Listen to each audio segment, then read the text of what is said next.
Hard Hat's all about showing up to play hard, doing what it takes to win. If you want to cement legacy, win another. He's your third center. You don't want to pump him up too much, but it's hard not to. This is maybe the most I've ever agreed with you.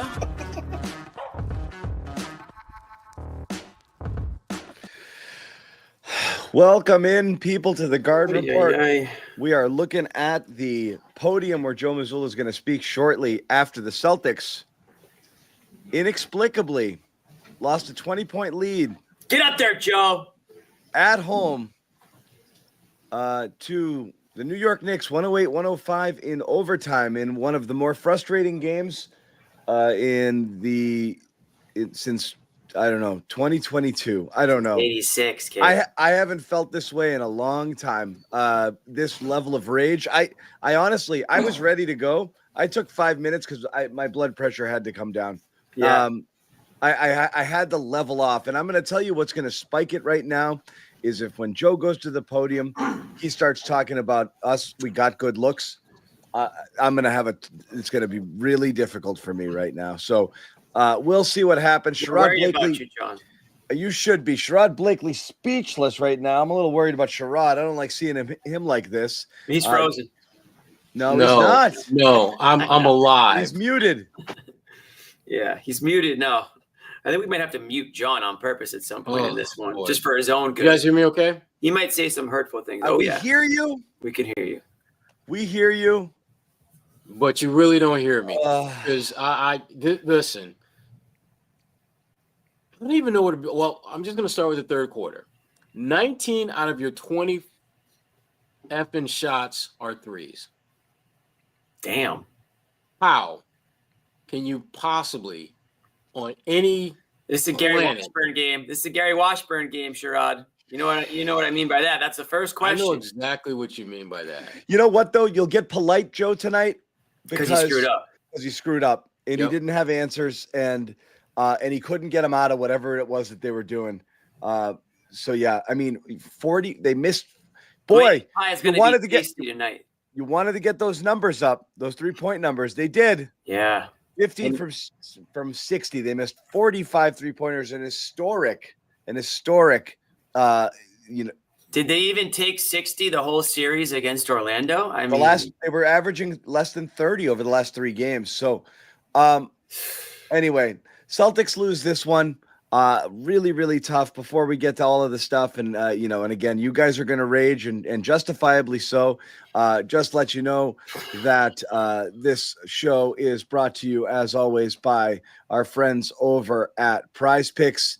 Download that Prize Picks app today. You know what it is. #1 daily fantasy sports platform in all of North America. Download it. Use that code CLNS50 instantly when you play 5. Once again, code CLNS on Prize Picks 50 instantly when you play 5. Of course, this show is a proud member of the CLNS Media Network. We'll hear from Joe Mazzulla, and we'll get back to more basketball talk. We're shooting almost exclusively 3-pointers. I know you talk about take what the defense gives you, but were you satisfied with the shot selection in that second half? Yeah, I mean, I think for the most part, obviously, over the course of the game, you always can find, 5-10 shots that you want to be better at. But I thought throughout the night, for the most part, we fought for good looks. How do you do that? We find 5 to 10 that we could be better at. And so after you guys go up to 20, what what changed in what they were doing to walk that lead down? Yeah, I mean, I think we left some of their some of their good shooters open. I think Anunoby went on a small run by himself. So some personnel stuff. They were able to get out and transition off of some of our misses, and then I think they had a 5-0 run off of offensive rebounds. Just so detailed stuff that we have to be able to be better at. And I thought we missed. If you look at that run, I thought we missed some good ones, and I thought there was obviously a few that we could fight to get better at. Guys, let's just say a prayer for John. Take us through the end of overtime there, the taking the timeout with 3 seconds left. Were you thinking about taking it earlier in that situation, or did you just want to kind of see how it played out? No, I mean, in regulation, when you call it, they're taking both Towns and Brunson out of the game, and so I felt like we had speed there to be able to get something with 2 left. We can go get a layup with one of those 2 guys on the floor that would give us a chance to extend the game. Then I was at half court, probably around 8 or 9, calling it. They didn't see it, and then they ended up fouling, and so we used it there. So just a feel thing of knowing that when you call it, they're going to go to their defensive lineup, and could we get something quick, in transition. And what were you trying to do on the last play of overtime there with the way they just would have defended the pass to Jaylen? Yeah, just a read. Jaylen's great in space. They're going to foul in that situation, so it's got to be catch and shoot. So just a read to try to create space, get a quick catch and shoot for Jaylen. Ran that play a few times. I think he was able to get some good separation on there. Bridges made a good play. Joe Kristaps left with the illness. How is he doing, and how much did that affect what you guys wanted to do the rest of the game?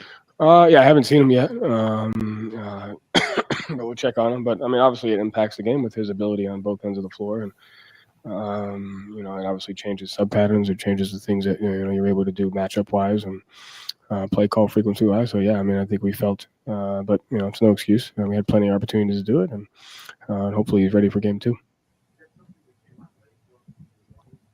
I found out during the game. So, as soon as I found out, we made the adjustment. But, I'll check on him here before we leave. Joe, 19 of your 20 shots in the third quarter were threes. Thank you, Gary.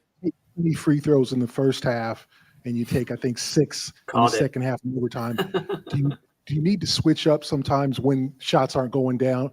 It just seemed like no one was on, and they kept going up. I mean, how do you approach that when you look and none of your guys are hitting threes? They're good looks and they're open, but it seemed like the more success was attacking the rim. Yeah, I mean, I think obviously, like we said, whether it's possession, shots, things, you could always find 5-10 that you could be better at. So to me, I look at the process and the shot quality. So shot quality was high. The points in the paint were even. We shot one more layup than they did. We shot 10 non-paint twos. They shot, much more than that. And so you have to take a look at the process of what we're trying to accomplish. And, we were able to accomplish good results for the most part. And like I said, there's probably, 8 to 10 shots that we could be better at for sure. You scored 30 points in the last 22 minutes, I want to say. Is that just missed shots? Is that bad offense? Like, why did the offense completely shut down midway third quarter? Probably a combination of both. Have to have better play calling, have to make shots, have to make some better reads. So it's probably a combination of all those things. Have to be better. What do you feel like in that second half on those 8 to 10 shots you guys had to do differently in terms of maybe accessing the paint or just getting inside on them? Did their defense change at all in that second half? No, I mean, without watching it, it could 8 to 10. It could be a little bit less, could be a little bit more. At the end of the day, you have to make the ones when you're open, and you have to trust the process. I'll take the more. Shot quality was good, and it's the margins and the stuff that put pressure on your shot quality, whether it's your transition defense, your rebounding, your defending without fouling, and your attention to detail on personnel. All those things play a part in putting pressure on the process of what you're trying to do on the offensive end. What happened with Sam? How's he doing? I think he hurt his ankle, landed on it. I'll check on him here before we leave, but I think I didn't see the play, but I think he hurt sprained his ankle. Joe, their help and recovers to try to keep JT from getting deep into the paint. They were able to kind of get back to those shooters. Just how does their defensive length, how is that different than maybe a lot of other defenses? And how did you try to pry that open? Yeah, I mean, they do a good job of, sometimes they put 2 on the ball, sometimes they don't. They do a good job of making multiple efforts, protecting the paint and getting out. And so that's where you have to make the shots when you're open, and then you have to make the closeout read at times, So they do a good job of that. We just have to be better at making that read from time to time. Joe, you guys obviously bounce back all the time from things like this. Just kind of your general emotions as you sit here and kind of stuff happens in the playoffs as you look ahead. Look at the process. So again, there's whether you win or lose, there's possessions that you have to get better at. The staff, I'll get better at the things that we need to. We'll look at the attention to detail stuff that we have, and then we'll look at the process of what we did and see where we need to get better at it. So we'll do that tomorrow. This is the first time you guys have trailed in the series dating back to 2023. What type of perspective do you want your players to have now? Do you want them to be desperate? Do you want them to be calm? Like, how do you want them to feel after this one and go into just process oriented? What did we do well? where do we have to be better? I mean, just sticking to the process, attention to detail, and things that we have to get better at. Thank you, Joe. Thanks. That's not the word I would have picked. All right. Well, I mean, Prideful. we'll get into it. John, We'll get into it. I don't know if you saw this, but this is specifically for you, for your blood pressure medicine. we were all a little concerned when you got up and slammed just like that. Yeah. Yeah. Deep breaths. There you go. There he is. Pills are good. Pills are good. Pills are good. My ulcer. So there's a lot to unpack. Look, the headlines will scream. Celtics missed 45 threes. You know, Jayson Tatum lays an egg pretty much off the entire second half. And I get the chat is mad. But like you could go as bad as they played, you can still, and again, think of all the things you played this poorly. And I mean, Holiday absolutely smoked the coverage on Brunson, gave him what should have been a game-winning shot at the end of regulation. I don't know how you lose him on that inbound play. That was atrocious. Then just almost every single thing that happens near the end of the game, when it's still, you're still there. Like it's 100, you're tied at 100. Obviously that's overtime. The first bucket is when, you fall asleep. Tatum falls asleep on Anunoby cutting to the basket in transition and fouls him. That's 3 points right there. And then Jaylen Brown with his patented overhelping on a guy who doesn't need my help and leaving a corner 3-point shooter open. We call that the James Harden against Philly. Cost him a game. Boom. He can only score from the corner. That's literally the only shot he's going to make. And Bridges hits a wide open 3, and that's 6 points there. Okay. After Tatum comes back and hits a layup, fine. And then, that they get in there. They let Anthony come in. I mean, Karl-Anthony Towns get an offensive rebound to go back up 6. Brown makes a 3. It's a 3-point game again. And then what happens? Brown drives into traffic. They get a stop. Brown drives into traffic wildly, misses a layup, misses wide open shooters in the corners there.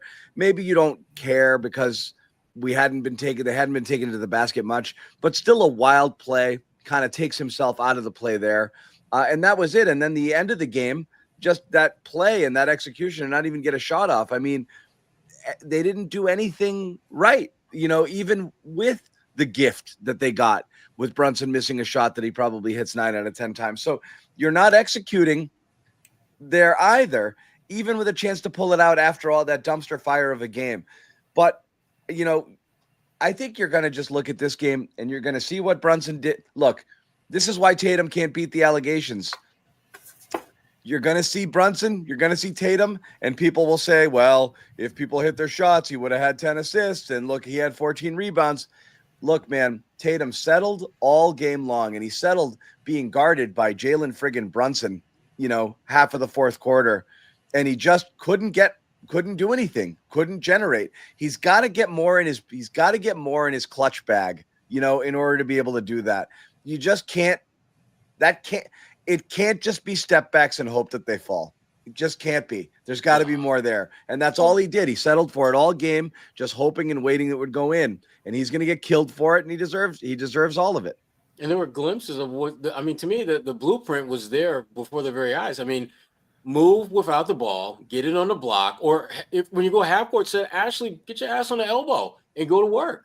There were a few moments where Tatum actually moved without the ball. He had that layup late in the second half where I think it was Anunoby. I can't remember who was, or maybe in Jaylen, reached for the ball and Tatum was able to secure it, lay it in. It wasn't that complicated. And that's the thing that's pissing me off. It really wasn't that complicated, as crappy as they played, for them to still find a way to win this game.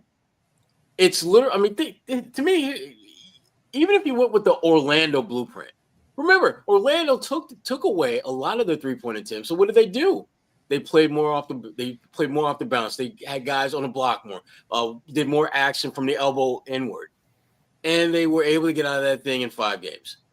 They may very well do the same here, but they have to learn that it's not that complicated to put this Knicks team away. It isn't. It's disappointing because you had to like what you saw out of this team for, 2.5 quarters? I mean, they go up 20 points. That was fool's gold, Jimmy. It was. They played like crap, and they were up by 20. They did, but I did like what they were doing on the defense. They didn't let the Knicks ever feel like they were in control. The Knicks were beating themselves a little bit. The Knicks got themselves into foul trouble, and I thought that was a Celtics opportunity to come out in that second half and really get New York like kind of off kilter. Get Brunson and Towns a fourth foul. Because they both picked up 3, and it felt like, okay, this is similar to like when Banchero picked up his fouls, but they didn't. What the Celtics do, they just kept relying. You already said it, Sherrod. Third quarter, what do? Instead of attacking to the rim, instead of trying to force the Knicks to play defense and to maybe get more fouls, they just take threes. They take threes, they brick threes. What do they do in the fourth quarter? Same thing. Take threes, brick threes. And it was so much of it was Tatum, and then it was Brown. Is there anybody else on this team? I know Derek White ended up taking a number of threes tonight too, but I wanted to see more of him late in the game. I wanted to see maybe Holiday get a little bit more involved late in the game. It just felt like it was a 1 or 2-man show. Yep. And one of the super chats we got here, here's a great question. Choosing JB for the last shot after 0 for 10 is absurd. It really is absurd. Why was that play out of the timeout? I know it was it was the second time. The first one, they couldn't get the inbounds in. Second one, that's what they came up with. Pritchard's not in the game. He's a 3-point shooter. I don't know. I felt like they could have done more. They could have got a little bit more creative. And again, when we play blame pie later, there's going to be a lot of pieces going out, but Joe Mazzulla is definitely getting a big chunk of it because this was a Joe loss. It's just as much as it was a Tatum loss or a Brown loss or a Porzingis loss. Porzingis is a whole other story. Yeah. But a lot of things to not like about tonight. And we all did all checked in with our previews. Bobby's going to have a big old apology cam around his head tonight because he had Celtics in 4. He never gave the Knicks any respect. I still have the Celtics in this series. I had them in 6. I did not think the Celtics were going to lose the first game, though. I will say that. I didn't think the Celtics were going to trail in this series, but I did have a little bit more respect than I think a lot of people were giving New York credit for. Brunson's a gamer. Big shots he hit tonight, and Tatum didn't. Brunson hit some big shots. He missed a massive one at the rim at the end of regulation there, but he still came up huge for this team. And then we've already talked about OG, forgotten player, feels like, at least on a national level, Anunoby there, who had a massive game for him. He was the difference maker in this game.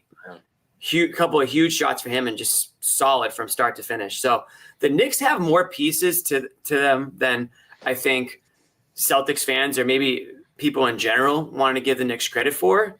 And listen, I'm not saying that just because they won this game that they're the favorites, the Knicks are the favorites to win the series, but you can't just waltz around and say, oh, we're the Boston Celtics, you're the New York Knicks, we're going to take you down in 5 games. It's just not going to work that way, clearly. And it's disappointing to see the Celtics just stop playing their brand of basketball, that the winning brand of basketball that they can play. And that isn't just shooting threes. I know that they led the league in threes and they broke records in threes, but they are more than just that. Yeah. I thought that's what they did in the first half. I mean, they couldn't make threes, and yet they were defending at a high level. They held their own on the boards. They were getting the Knicks in foul trouble. Joe went with the hack of Mitch Robinson, which again that allowed them to extend that lead to double digits. They were doing all the little things that championship caliber teams are supposed to do when you're having a night where your best weapons of choice, which for them is a 3-point shot, is just not usable. Yeah. I just don't get this one. Yeah, I want to throw this up. Yeah, I mean, someone put, I'm not here to fight the chat because everybody's frustrated. Again, it's not all on Tatum. It's when everything is going wrong, you just need your best player to play like your best player.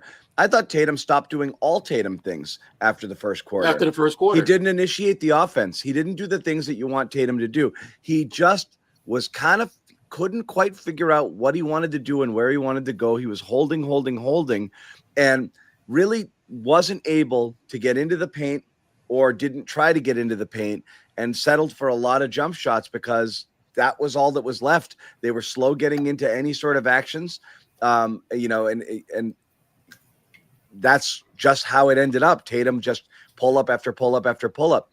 That wasn't who we saw we're one game removed from talking about Tatum is like the MVP of the playoffs. That was the level that he was playing against a team that was really difficult to play against. So to lay an egg like this, he's going to wear it. He's going to wear it. And he should. And he absolutely should. Yeah. He never got going. It was weird. Actually, he looked really good in the first quarter. And again, he was hitting some of those contested pull-ups and he was just hitting them in people's face, but it was a really long break. And he hung out a while in the second quarter, and they won those minutes. They won them by like a +5, so it wasn't the end of the world. He never found his rhythm when he came back after he came back in. Never again. That was it. Very strange. Well, I'm going to get to a bunch of these all at once, Jimmy. Okay. Well, this was about Tatum, so I just figured I'd toss it out because you were talking about Tatum, so it kind of made sense. But yeah, I know, and I think John tweeted this at me as well. The same sentiment. So let's put it up there. Biggest defender, need to have better judgment tonight. Didn't hate the looks, but lit on the basket, drive, get to the line. Sure. Had to force the issue a little bit more. Needed to get more paint touches. That's what bugged me the most is it's not that you're not going to have a game where you miss 45 threes, even if they are of the settling variety.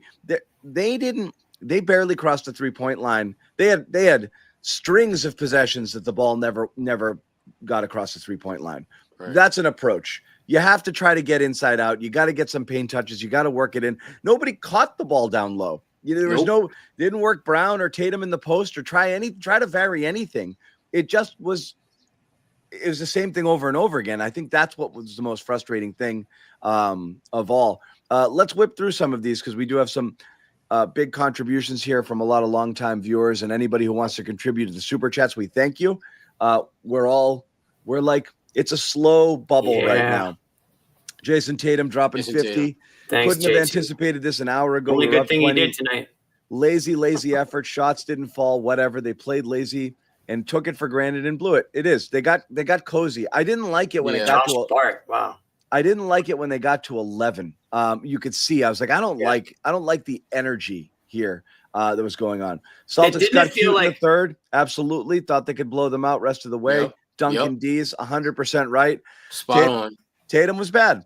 We talked about the blood pressure. Thank you, Merck. Choosing JB for the last shot after his 0 for 10. Again, I understand Joe's reasoning is JB can get himself free, maybe shake somebody if he catches it because they're going to try to foul there with only 3 seconds left and not let him get a 3-point shot off. So maybe that's why he wanted him, and that was fine. I guess the regular season. That's BS. That's what he said. I understand the reasoning. Parrish Duggar, I guess the regular season really does matter. Hopefully our big win can decide he doesn't want to be a small guard launching threes. That's kind of the thing. You've got Brunson all game. Thank you, Roland. 24. Thank you. Yeah.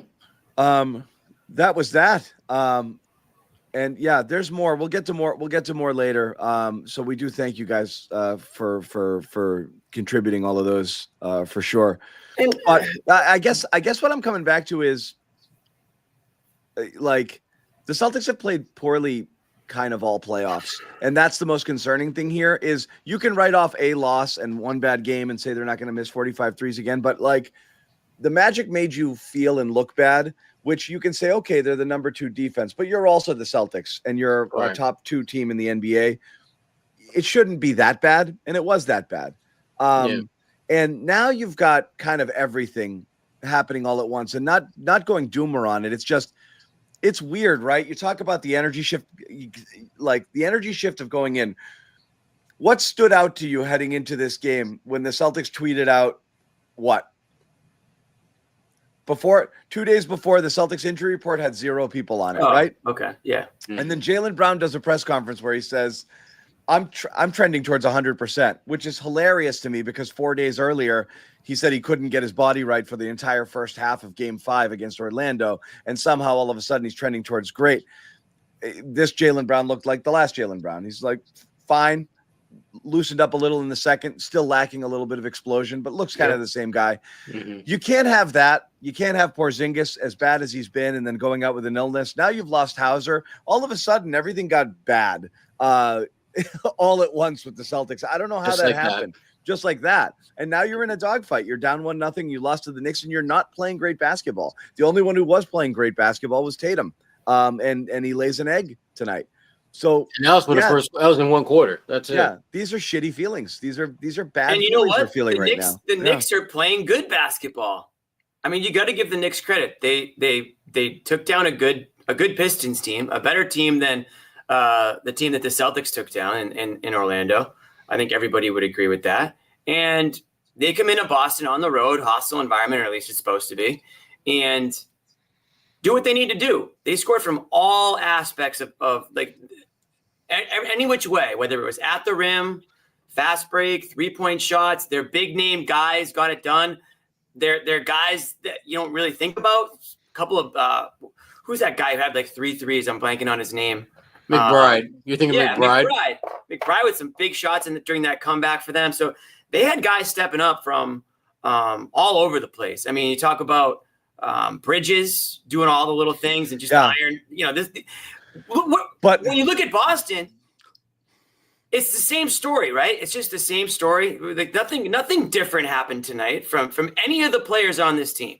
Nothing. Well, what's scary to me, Jimmy? In a good way. What's scary, Jimmy, is like you can look at the Celtics side of things and like you're not going to get KP will probably be fine, and you're not going to get this bad a shooting game again. Sure, but also Cat got into early foul trouble, and 2 of his first 3 fouls were garbage. Refs were garbage in the first half, both ways. Way too involved, just calling everything ridiculous.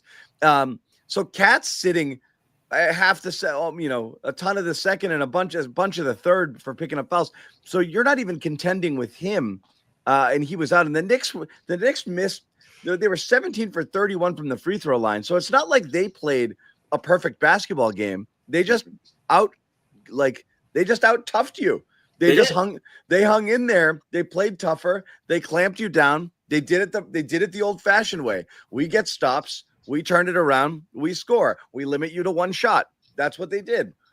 And that's what they got. They got back into the tough game. Too. They played physical. They went through their steps. OG, all those guys. Bridges played 50 minutes or something. Yeah. I mean, if you looked at both teams, and I hate saying this, but it just felt like the Knicks. I don't want to say wanted it more, but it kind of looks like they did. The way that they played out there. It felt like the Celtics played like a style of basketball where they were playing the clock half the time. You know what I mean? It was like, remember those old Doc River games, Sherrod, where they'd have Doc Rivers mic'd up and he'd be like, all right, you guys did it. You blew the game. You blew the lead. Now go back out there and figure it out. Like you knew that it was going to happen. You watched it happen and dwindle it down until finally, okay, are you happy now? We lost the lead. Now let's figure out a way to get it back. It just didn't seem like the Celtics ever could get it going. Yeah, they hit a couple threes once the Knicks tied things up, but they never got back into like their brand of basketball. And what did we say about them in that Magic series? It's like they were playing to the opponent. They weren't dictating the game. And it felt like same thing in this one. It was like, okay, either this shot's going to go or we're going to let the Knicks do their thing. And so it's just not going to cut it. And I don't know what it's going to take. Maybe it is going to take a loss like this for it to kind of snap them out of it a bit.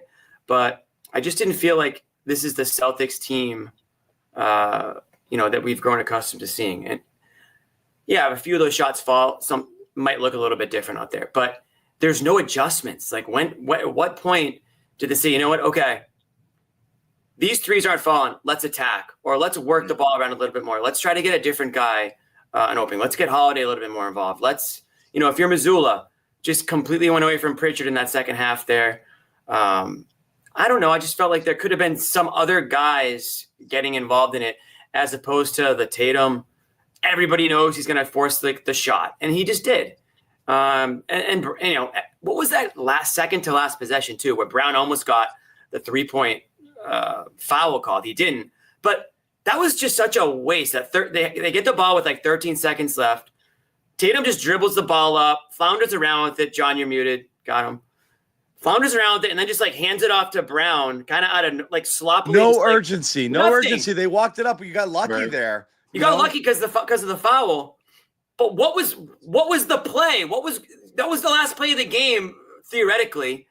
You had a timeout. Joe Mazzulla was asked about it, and he said he didn't want the Knicks to he didn't want him to take out Brunson and Cat. But What's the alternative? Dribble out the clock? I mean, it looked like that's what was about to happen. These guys aren't prepared for this situation. Go into that being prepared on what you're going to do. You've got 4 other shooters out there on the court, and you're winding down the clock, and you're going to end up with a last-second heave with Jaylen Brown being covered by a 7-footer. It's just stupid basketball. Makes no sense. And then the play after the timeout was just as bad. So just poor execution down the stretch. The urgency, we mentioned that, not there. Letting the Knicks feel like it was a game, allowing them to claw back in. It didn't happen right away. They clawed back into it. All of a sudden it goes from 20, and all of a sudden, and then it's 16. Now it's 9. I don't know if Mazzulla did enough to try to get his guys back, but where's, like you said, John, this is the Tatum. This is the game. This is the, Celtics, Knicks, national TV. Tatum's playing like the playoffs MVP. Come out there and play like a complete player, not like a shot chucker who's just going to take threes, fadeaway shots. 15 of those shots probably were, if we go back and watch the tape, you'd probably be shaking your head at why is he taking this shot? And so I think they go back. I'm hoping on Wednesday it's a completely different attack mode because these guys are way too talented to just rely solely on the three-point shot. Now with Hauser out, I don't even know what the bench situation is going to look like. Maybe they will look elsewhere for some help off the bench, but the bench again has been close to nothing. I mean, you're not even going to your bench. You're not going to Pritchard in the second half. Cornette, not a good showing from him tonight, I would say. And then Hauser barely played, and then he got hurt. So that's your bench right there. I mean, and then you've got, I'm saying bench. I'm talking 7, 8, 9 guys, not Al. Right, not Al. But with what's up with Porzingis? Is Al going to be starting next game? Who knows? I mean, that's something that we've been talking about as well. The Porzingis thing is infuriating because I don't want to tell people how to do their jobs there, but Joe's obviously going to say he doesn't know. But the question is, was he sick entering the game, or did all of a sudden in the middle of the game he say, I don't feel well? Right. Where the hell did that come from? Because he was really ineffective to start the game too. And the same shit, we'd be hammering him right now if he continued on playing the way he was playing. He was playing weak. You're a big dude, and they took him. TNT guys aren't great for frigging halftime analysis. Oftentimes they miss the point, but they showed every KP look that he had was designed for him to get free, to get a look, and he smoked it every single time. He did the arm flail thing that he doesn't get the foul called on. He's got to be stronger. He's got to be tougher. He does. He got really punked in the Orlando series, and that's fine. He's got to stand in there, and he's got to play like he's 7-3, and he's got to finish, and he's just not doing it right now. So it's really frustrating. Not a physical team, John. We know that. I know that, but the thing I was shocked with, I'm freaking out. Where is Porzingis? And all of my Twitter mentions are who cares? I hope he's probably mad that Joe benched him because he sucks. The tide turned a little bit on him, it got ugly. It definitely got a little bit ugly in there. It'll happen that way. I mean, listen, and I'm a little bit uncomfortable commenting on it because I don't know what's wrong with the guy, but they're saying he's sick. I mean, you better really be freaking sick, dude, because this is the playoffs. And I mean, how sick? What are we doing here? Right. I mean, he's upset stomach. You got the runs. What's he got? Yeah, exactly. I don't know. Be sick and keep playing. Right. And then just play sick. Play sick. Right. You got to be how sick. I don't want to question. You have no idea what's going on, but does a hockey player ever come out of the game because he's sick? I don't know. No, I don't know. I've never heard that. No, nobody has. Anyway, we're gonna hear more from the guys at the podium. We also got Jrue Holiday from the locker room. We'll cue that up and we'll play it for you. We're expecting to get Bobby and Noah on the show as well, as we're trying to figure out WTF happened to the Celtics blowing a 20-point lead up 75-55, and then they got outscored. Basically, I don't want to do the math all the way into overtime, but that was halfway through the third. They scored 29 points the rest of the way through overtime and regulation. So that was pretty bad. First off, though, we want to tell you about our pals over at Prize Picks. If you want to get involved, get in on the action and check out right now. Great time. Basketball playoffs. That's the place to be for Prize Picks. You know what it is right now. America's #1 daily fantasy sports app. Celtics, you want to get in, check out. I mean, you want to get in on the action here. This is the way to do it. Very, very easy to use. Pick more, pick less. 2 or more players win up to 1,000 times your cash. So what you do right there, you see it on the screen. Download the app, promo code CLNS. Play 5, get 50 instantly in your account. That's all you have to do. There's also a lot of great deals that you're going to get. Taco Tuesday, Freaky Friday, free squares along the way. So there's going to be a lot of cool promotional stuff in addition to the promo that you get here when you use the promo code CLNS. Play 5, get 50 instantly. Once again, Prize Picks, run your game. And again, if you do use it and you are a first-time user, you use that promo code CLNS. They know that we sent you, and obviously that helps when you guys help support our sponsors as well. So check it out, Prize Picks, run your game. Get back to it, guys. We were talking about Jrue Holiday. Mixed bag performance here, but I thought he competed. He'd missed a couple of games here with a hamstring injury, so he's really valuable to get back. I mean, he scored. He got some buckets for him when the offense was stagnant. Again, nobody really shot it well from 3, but I thought he competed all night. I saw a couple of people in the chat saying Jrue looked old and Jrue was asked. I didn't think so. I thought he played really well, with the exception of that last play there in regulation where he let Brunson spring free. That was a lapse in judgment. He missed a layup or 2. That's kind of part of the Jrue Holiday experience. Here he is after the game talking about the loss. How did you feel physically out there after the with the hamstring? Yeah, felt good. No issues. Felt pretty fresh. So it was good to be back out there. I think I just made a move and kind of pulled it or restrained it, and from there just relied on my team to get through the last series. Where do you think things kind of went once now you're up 20, obviously, within that third, kind of has his 4th fouls in the bench of the quarter? Where do you think things kind of went off? Energies kind of went their way. They kind of put in their second unit and moved the ball a little better, knocked down some threes. McBride had some big ones. Anunoby played well, and just kind of cranked up the energy. So came out and they came to play. Offensively, did you like the looks you guys got in the second half, or did you feel like there were times where you guys settled where you could have gotten a better shot? There could have been a mix of both. A lot of shots we felt like we make those all the time. A lot of wide open threes and off offensive rebounds and things like that. So or kicks to the corners, driving and kicking. We had a lot of good shots, which we wish would have fell. But at the end of the day, just got to keep shooting, got to keep on playing the game. Try to get to the basket as much as we can, but at the same time, mixing those threes. Did they do anything differently defensively in the second half? Surprise you guys with anything? I don't think so. This is the first time you guys have trailed a playoff series since you've been here. I guess just what's the level of urgency? I guess it's still 1-0, but obviously you're trailing the series now. You go to the drawing board. Honestly, you just go to the film. You see what you did. We had a great first half, maybe even a great 2.5 quarters, and just see how eventually they creep back in. So I'm sure there's a lot of things that we can take care of, especially being up that much with things we can take care of. If it's rebounding, if it's getting stops, if it's maybe even, ball pressure, whatever it is. So things we can go back and look at, and we'll do that tomorrow. How did losing KP when you did change things for you guys?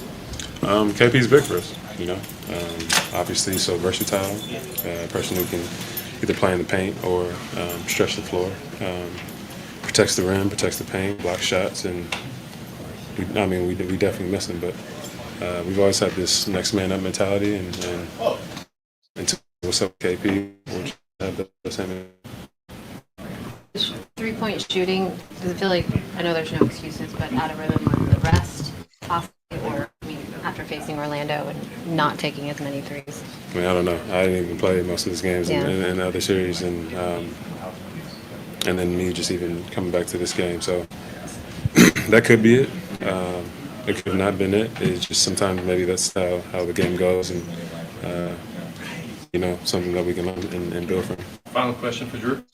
Did your hamstring hold up okay throughout the game? Yeah, we'll see about tonight and then tomorrow. But yeah, tonight, just adrenaline kicked in, and I mean, had great energy. Just yeah. Thank you. He's still really cool. Very. Yeah. I'm pissed at him and all of them, but he's still cool. He's still cool.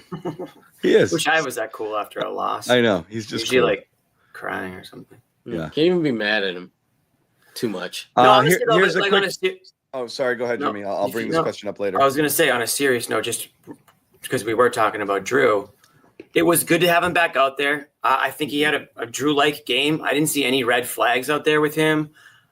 I said earlier in the show, I kind of wanted him to get a little bit more involved, to be completely honest, down the stretch. I hated the 1-2 over and over that we just kept seeing between Tatum and Brown. But you need Holiday out there. And I know that he went one way and Brunson went the other on that last play in regulation. But we're talking about a guy in Brunson who is one of the craftiest freaking players in the NBA. And I think Holiday, I'll still take Holiday. I thought he did great out there. Yeah, covering Brown. What they did, I mean, they were switching off him. They were trying to get Al on Brunson that entire fourth quarter. So it did look like they were a little confused at times.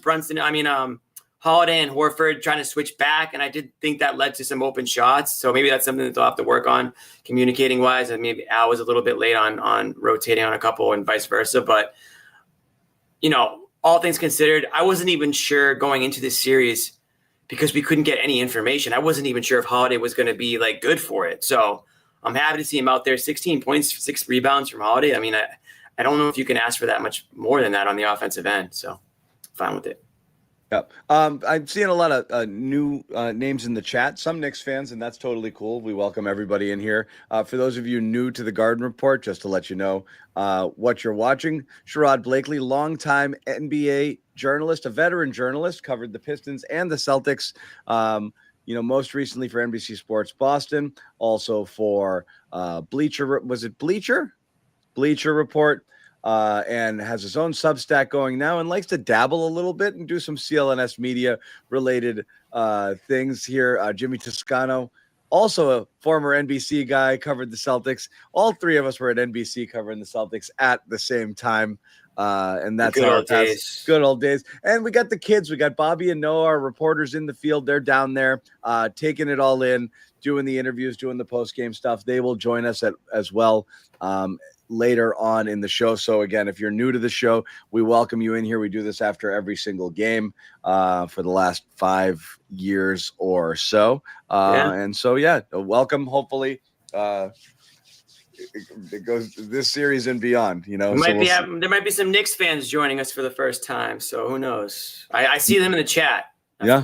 Yeah, that's fine. I will say right now for fans of the Garden Report and for people who want to make Jimmy Toscano happy, we have some merch for sale too, and we'll let you know. I'll let Jimmy let you know about it now. You see the code on the screen, but Jimmy, take it away. 12 more you guys can see up on the graphic. We get this is all new merch that you're seeing. So we got new hoodies, new t-shirts, new beanies.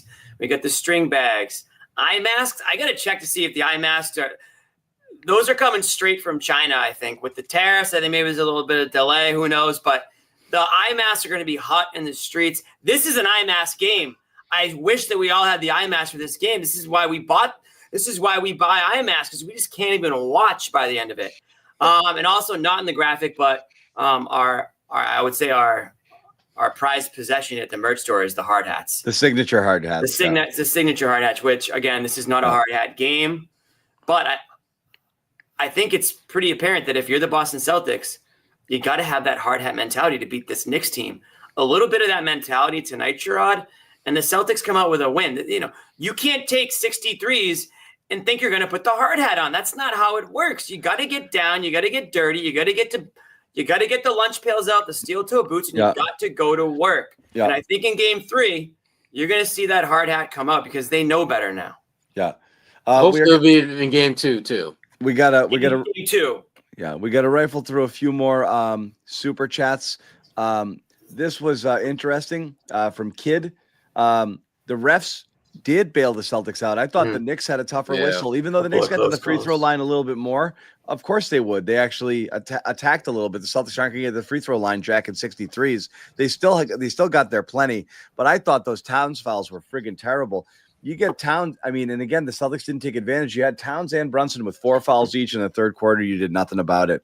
So they could have done better. Is Jaylen Brown, Parrish Duggars, Jaylen Brown better than OG? Not tonight. Not tonight. Is White better than Bridges? And again, yes, I don't go necessarily point for point here. But some second guessing in terms of, it might not be that far off is what Parrish Duggar is trying to say here in terms of tit for tat in the starting lineup. Jack City threw down a couple of times here, and he wanted us to ask, is it just Jack City, not New Jack City? What's the standard Celtics in what, he asks? And then he says, so you're not going to answer Boston in what? I said Boston in 6. Boston in 5. I said Boston in 6 in my prediction, and I almost went 7 because I actually respect the Knicks, and I thought people spent too much time, and I wrote this in my prediction, gushing over the 4-0 regular season record, which I thought meant nothing. The one was the first game of the year, and 2 of the 4 games were ungodly, unrepeatable shooting performances from the Celtics. And then the last game was extremely competitive, and the Celtics played with everybody but Horford, which obviously is important. But I thought that was more representative of the type of game that you would see between these two teams, because the Knicks have talent and the Knicks play hard. And I don't think they're pushovers, and I don't think they're chumps. I said Celtics in 6. I also said the Celtics are going to win a couple in New York, and now they have to because they lost this one at home. So that one is fine. But yeah, we're not ducking you. I had Celtics in 6 too, but I will admit I didn't think they were going to lose game 1. But listen, who had the Knicks to win the Eastern Conference, if you recall? Yeah, Jimmy Toscano did. It was me. So Sean B, complimenting the attire. I'll take that. Thank you very much. What else we've got here? I ran into Bobby Morlowski. Ran into Bobby outside the Arback Center and said this team has it all except the killer mentality to use it. Need a sports psychiatrist on staff. I feel like those are old narratives. Yeah, they need a shrink. I feel like those are old narratives. I feel like they've cleared that. I really do. They won a championship. Yeah. True. How we have? I mean, they've literally been to the mountain. We've done this. It's PTSD. It floods back because you felt this way. Look, we've been triggered. We have absolutely been triggered. Tatum and Brown, the Tatum and Brown led Celtics up until last year made you feel this way. I'm sorry, they did. Absolutely. And so you're worried that that's part of their DNA. And I will say I understand the Celtics fan mentality who still defaults to this, because while Brown acquitted himself well in the finals, Tatum looked not awesome. And yeah, I know he did all these other things. We get it. But he wasn't super sharp. He wasn't great. And so, people saw it and people remember it and people are like, well, this year it'll be different, right? And then you see a game. He was great. He was great against Orlando, and we're talking about an MVP. And then you see this, and it floods back. I get why people say it. I get it. Tatum won a ring, went to the Olympics, and ended up in a worse place, publicly than his legacy took a hit. Yeah, somehow the only guy in history to win NBA Finals, go to the Olympics, and he had more haters and more detractors than when he before. I don't know. His legacy took a step back. Yeah, only he could do that. He's walking around. He's like, I've arrived. And they're like, nah, man. Nah. Loser. Yeah, back of the line. Right. Yeah. We want Ant-Man. He's showing his ring, trying to get in the club. And they're like, nah, man. Like, nah, dude. Back. Nah, you're good. So, yeah, thank you very much, JCR. We will win this series, but giving New York this win and the opportunity to trash talk tonight is too much. I get it. Bring it. They deserve it. Yeah, Bring it. He's right, though. The second thing he says, giving a team this kind of comeback gives them faith they never should have had. It's true. And they went into this game, and I think it was Josh Hart who said, we got nothing. What we have no pressure. We have nothing to lose. No, everyone's doubting us already. Right. So when that happens, we see it a lot in sports. They rally around. A good team will rally around themselves. All they care about is what those people in that is what the players in that locker room think. And now they really have reason to believe. Knicks in 5, says TJ. Leaf tough versus a soft team. Hey, Knicks fan gets to pay for his comment. That's totally fine. We're going to hear it from Jaylen Brown, Canadian though. headed to his all-white party here. Jaylen, before you guys, well, as you guys built that 75-55 lead, your offensive rating was somewhere around 120. After that, it dropped to about 76, which is kind of unheard of. What happened after you guys got up to that 20-point lead? I'm not sure. I think we're going to take a look at the film tomorrow and see what kind of happened there. Was there any sort of feeling that, once you got up to 20, maybe you guys got away from the things that were working? I mean, you guys shot almost exclusively three-pointers after that. I mean, you guys are a very high-volume three-point shooting team, but you never shoot like 85% of your shots from three. Were you guys going for like a knockout punch? Was there a feeling on the floor like of anything like that? To be honest, I'm not sure. I think we got to look at it. Some of them felt good. Some of them felt like we maybe forced the issue. And definitely our rhythm and our timing was a little bit off.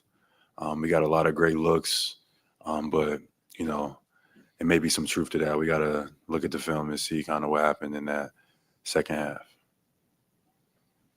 Jaylen, there's always some level of shooting variance with threes, but it felt like as that run was going on, you guys were missing some shots maybe you usually make, and they were coming back and hitting big shots. How much does momentum play a part in that, both not only for like you guys maybe losing confidence, but more so them gaining the confidence of, okay, we're finally back in this and like the ball is rolling? Yeah, no, they definitely had momentum in the second half. They had some tough plays, hit some tough shots. Anunoby and Brunson, in combination made some tough shots down the stretch. We just gotta look at it and be better and get ready for game 2. What's the challenge of combating momentum in those spots, just like mentally and on the court, everything like that? Yeah, in those moments when the other team got momentum, we can't just fire up threes. To break up momentum, you got to get to the free throw line, get to the paint, get to the basket, maybe get a easy 2. You know what I mean? Hit some free throws, and then maybe the next three-pointer feels a little bit better. I feel like we just settled in the second half a lot, but we'll look at it and we'll make adjustments. Jaylen, can but why can't they see that? The last 15 seconds of overtime there.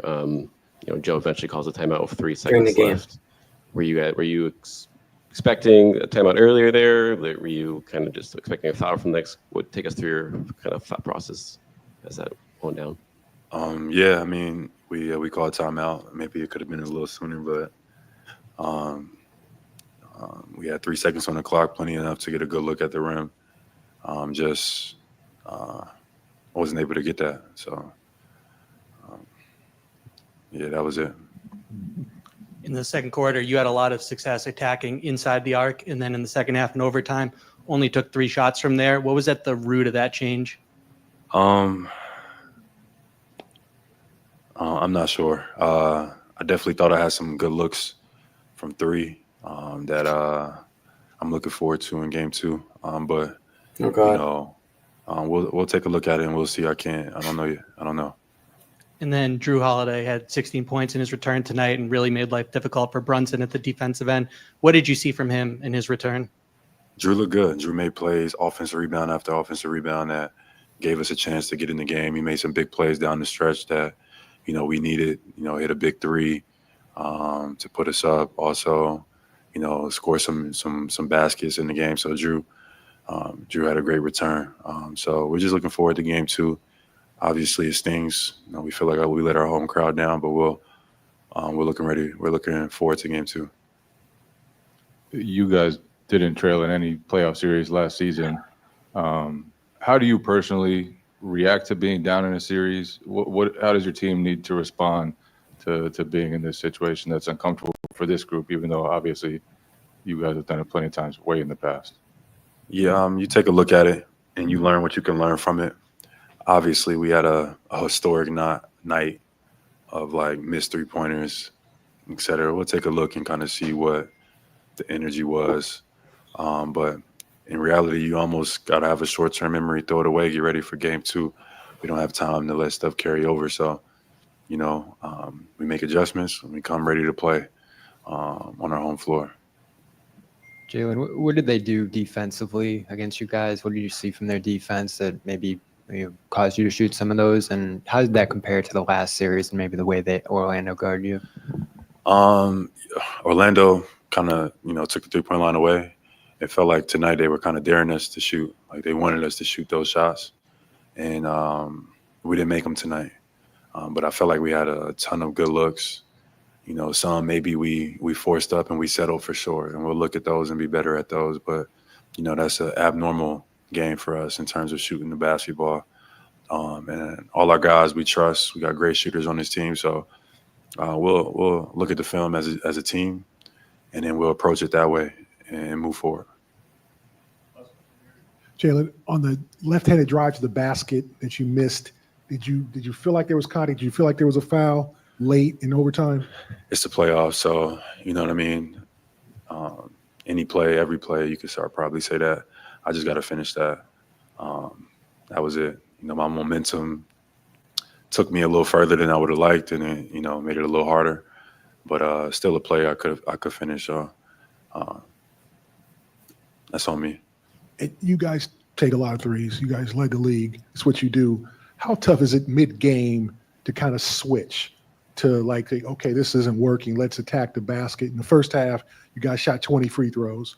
And in the second half, you guys were taking a lot of threes. I mean, how tough is it mid-game to go, okay, this might not be effective. Let's attack the rim, attack the paint.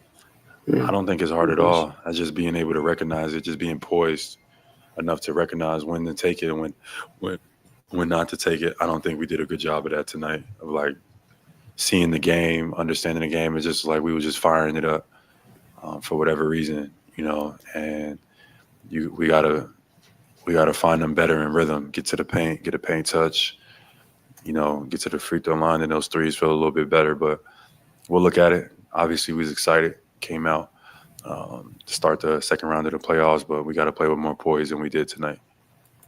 Thank you, John.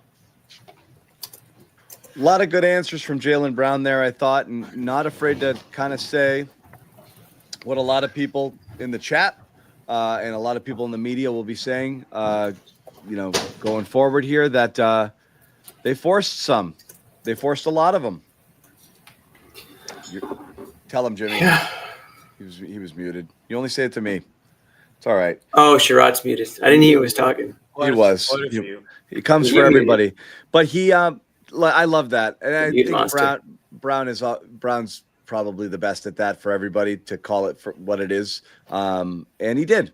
And sure, you see it in game sometimes with Brown. You can see sometimes, you can tell he doesn't like the way things are going. Sometimes when he's like, "Give me the fucking ball, I'll do it," Mm-hmm. And he did that a couple times. And again, not always to great results, but certainly him attacking the paint yielded far better results than him trying to shoot threes. I think I didn't think Brown actually forced his threes. I thought they came open. Like, I thought he was almost like, he's almost like, I have to shoot this. They almost were giving it to him towards the end. It swung to me at a time where it's like, I got to take this shot. It just wasn't falling there. So I actually I didn't have a big problem with his shot selection. I thought most of his threes were exactly the shot you're supposed to take there. I thought Tatum forced his. I thought White was very quick on the trigger to jack him, but sometimes those are bailout threes because the offense isn't moving. And White's like, this might be White's a master at guessing. We're not going to get a better shot than this, so I'm just going to let it fly from 30 because he sees this possession is shit. We're going to Tatum right now. He's at the podium. Oh, boy. Could use those glasses during the game. Jayson, obviously the big story is the collapse after 75-55. Your offense completely disappeared. Your three-point volume went way, way up. What happened? What were you guys seeing on the floor that led to that many three-pointers? Probably some times that we settled. I think for myself, I could have put more pressure on the rim. But there was a lot of times we felt like we got some really, really good looks, and we just couldn't convert. There's always, when we talk about a three-point volume like this, there's the balance between good looks or going good to great. Did you guys feel like you passed up good to great?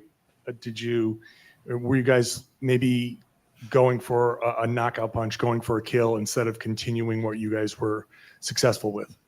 Yeah. I mean, it's like I said, it's a lot of shots that we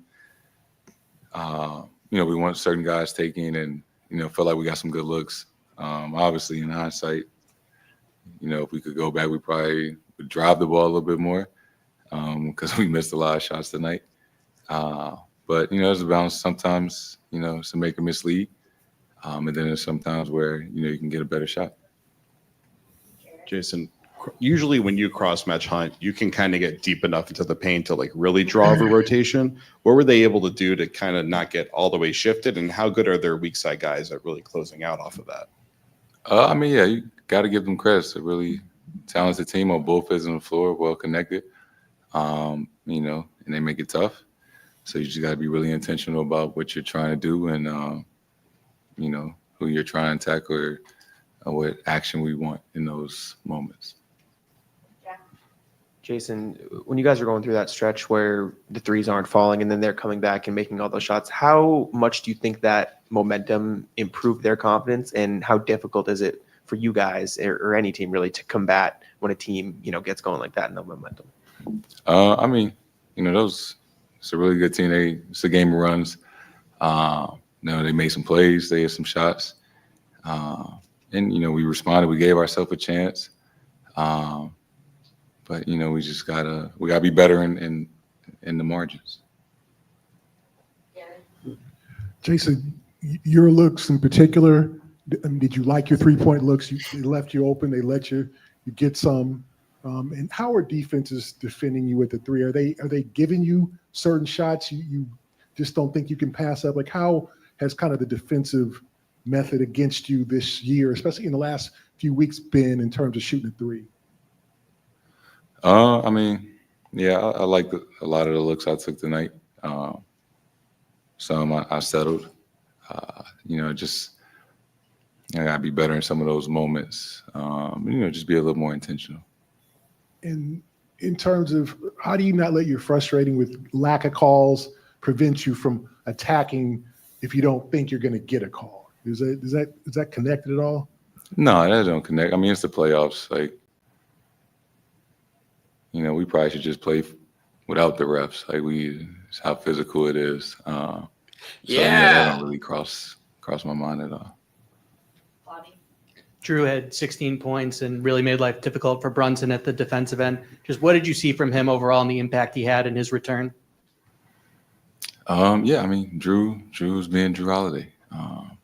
The Swiss Army knife, the guy that does a little bit of everything for us. And I was excited. Everybody was excited that he's back and was able to play tonight.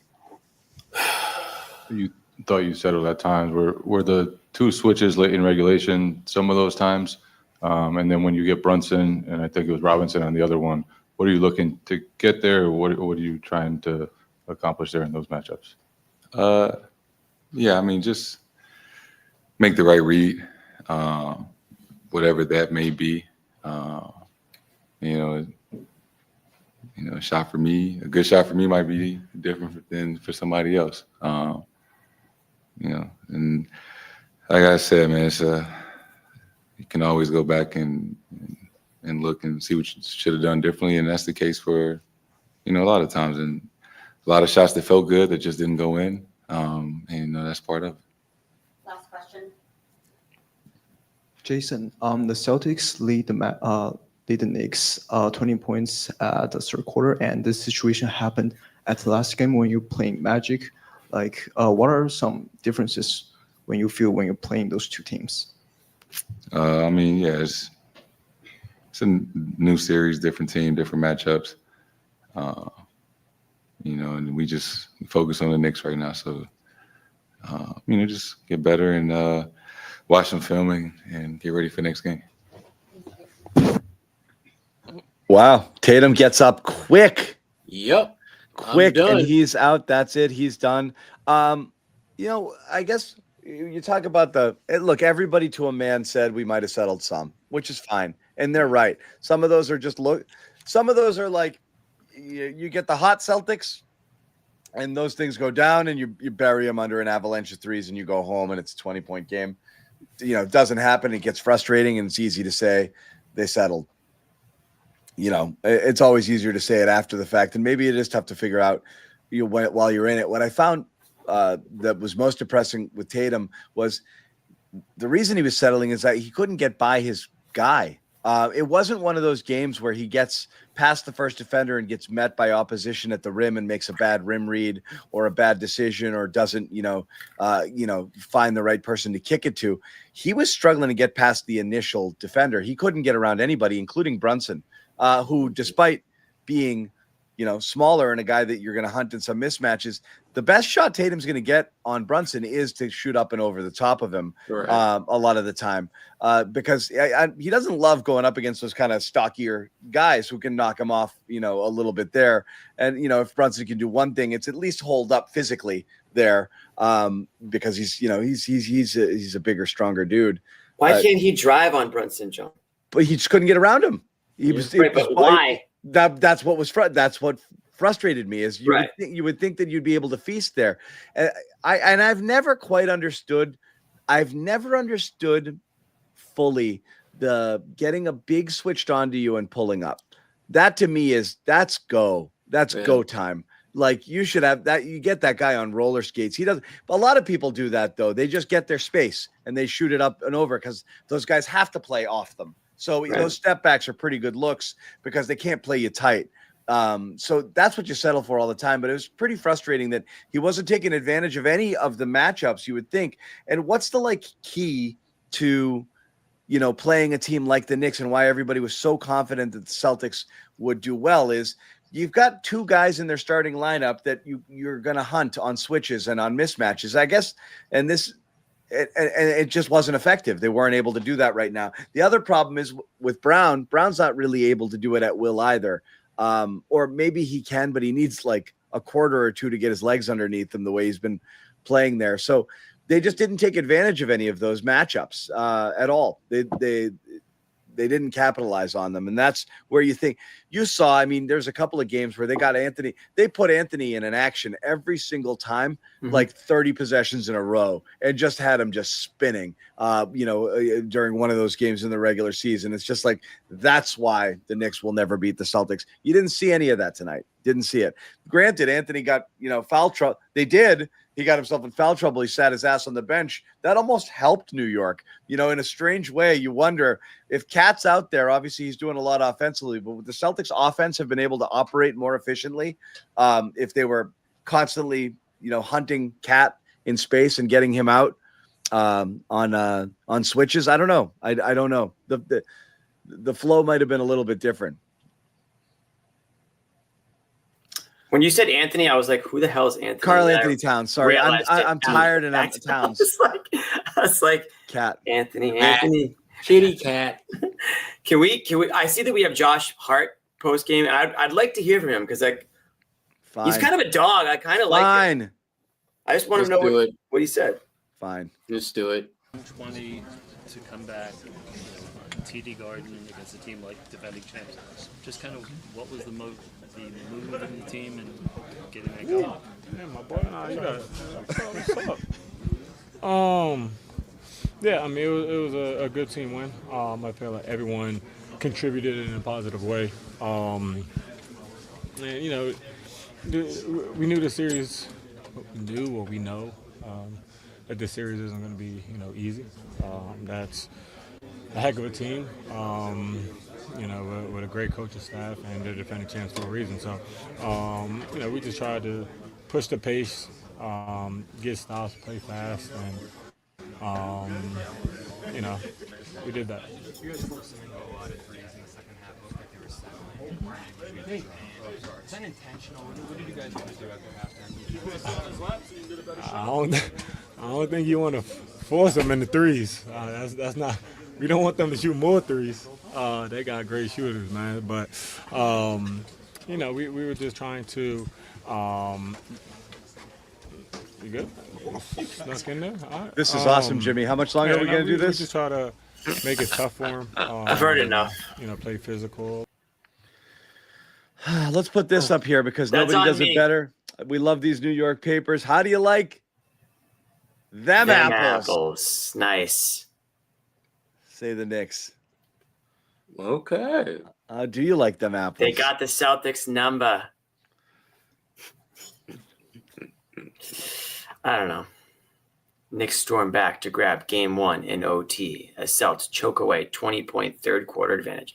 All facts. I mean, all those things did happen. Yep. Facts. Yeah. I mean, and you know what? And what I'll say is this. We came on the show right after it happened, John and Sherrod, and correct me if I'm wrong, but it feels like the coaches and the players said exactly what we said about the problem, what the problem was with the Celtics, how the Celtics played tonight. Focused too much on threes, didn't make any in-game adjustments, didn't acknowledge the situation as it was going down, let the Knicks back into it, gave them life, and now here we are. I mean, it might not be that complicated. Everything that went wrong was controllable. Things that are easily correctable if you just simply do what you are supposed to do and what you're capable of doing. That's the silver lining for the Celtics. It's not like they have to reinvent the wheel or anything like that. You know, they just got to play their game. And even when even when they're playing crappy, which they did for a long stretches in this game, they were still right there. They were still right there. I mean, Porzingis is gone for most of the game. Jrue Holiday is coming back, so there's that whole acclimation project. Jaylen Brown is still not Jaylen Brown. Tatum had a great first quarter, and after that, not much. Sam Hauser is gone. Peyton Pritchard had a minute where he looked great, and then he was a non-factor. Mm-hmm. You start going down the line, and then you see all the things that the Celtics had control over doing that they failed to do, and it's like, they should have. I mean, if all those, and we're not even talking about the fact that they couldn't make a damn 3-point shot, they should have lost this game by 20.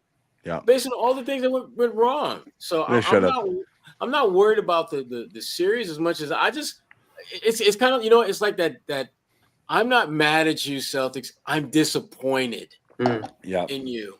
So you think that basically the Celtics, everything had to go wrong for Boston, everything had to go right for New York for this to be a win for the Knicks. So you don't expect that to happen? I don't think everything went right for New York. No, I don't either. I'm trying to get where Sherrod's coming from a little bit. I don't understand you, Sherrod. The Celtics have to do a lot of things atypical of them for New York to win. If the Celtics play average Celtics basketball, they're going to win 9 out of 10 times against New York. A lot of things have to go wrong, and that doesn't mean everything has to go right for New York. It's more about the Celtics and what they can control and whether they control those things. And they just didn't do that in this game. Run through a couple more super chats here because we got a lot, so I'm going to rifle through a few of them. Brian K, thank you so much. Brad needs to teach Joe how to call a play during timeout. Payne, love you guys. Appreciate the show. First super chat. Woo! Let's go, Brian. I hate to say this. You're really good at it. You should do it again. Yeah, you are good at this. I actually think Joe does a decent job with some of his ATOs. At the end of the game with the other team, when you're down 3 and the other team can foul somebody, it is a little bit tougher there. You're not just springing somebody for a good look in a tie game where you have a lot more options and the team's got to play you honest. It's a little bit tougher there. I think we can all agree the most important thing is to have fun out there and show good sportsmanship. Thank you, David Rasp. I don't disagree there. Andy Menga, thank God we good on the road. Forget game 1. Sure, why not? Right. Parish Duggar throwing in another one. Wake up call it is. A team doesn't back into 51 wins. Okay. Christian Long, there were 2 threes Tatum shot towards the end of the 4th up by 1 without driving to the basket. That play style is infuriating. P.S. John, you're muted. And Eric Polanco, longtime viewer here on a scale of 1 to 10. How worried are you guys? And I think with that, we're going to bring in our panel of experts, Bobby and Noah, and we'll ask them that question. It's one game. It's only one game. Time. It's only one game. How worried are you? Worried about that double-breasted suit. Come on. Well done, Bobby. I'm worried for myself because the prediction blew up in my face right away. As soon as Bobby said sweep, we should have known. There's no margin for error with sweep. That's why that's why the cowards just go 5. When you feel 4, you say 5, right? Yeah. Yeah, and I knew this was the game they were going to drop if they did drop one. Oh, They came in okay, racing okay, off. yeah, he knew I it, said he it knew in it. our Really? shows. I guess you didn't listen. Oh, here we go. Here comes the I was hedge. worried. I was Roll worried the if tape. anything Pull up about the them- tape. Yeah. I was worried, if anything, about them racing out of that last series just a couple of days ago after what Brunson did there, and continuing that momentum into this game. But that's not what happened. They looked like the team I expected for 2.5 quarters here, and the Celtics offense just shut off in the second half and let them back into it. The three thing, I'm sure you guys have talked about for an hour at this point. When I saw 7 for 25 on open, made me feel a little bit better about the 3-point thing. The late game ones were bad, especially from Tatum there. But I do think when you look back at this game, a lot more concerning is going to be the way they handle physicality, specifically Porzingis early and the wings late. The way that the Knicks rebounded on them in spots, the way they let some of the role guys loose. Like, I thought their game plan here was going to be to let Brunson go crazy and control everybody else, but everybody else ended up beating them. OG was great. Bridges had moments. You've had Towns breaking loose for large stretches of this game outside of the foul trouble. So that's what's concerning to me, is that this didn't look like. Why is 7 for 25 encouraging? Because then it would be 8 for 35. Open. But then it's 8 for 35 not open, which is a horrible ratio of unopened to you. So that means we're lose by 3, and but you know, yeah, I if you're know, close to but you're 30, happy that there. they took 35 contested threes. Like, that's insane. That's the force. This isn't. We're not talking about making one more of your open ones. If they didn't take 35 rushed contested shots where they didn't even cross the 3-point, that's the frustrating thing. Is you can always say good looks, because a lot of them are good looks. I mean, you have a foot or so there, and you got guys who are capable. We've seen Pritchard and White knock down 28-footers with not that much space, and they feel like good shots when they go down. But you're going to take that many without even crossing the 3-point line, trying to get a paint touch and try to kick it out. I think that process is what frustrated people. The lack of paint touches was concerning. And so that's really more what it was. Because if you do that, you're just going to manufacture more open looks or other better shots. And you're not sitting here saying, well, only if we made one more and this and that, then it wouldn't be so bad. I think that's bailing them out a little bit.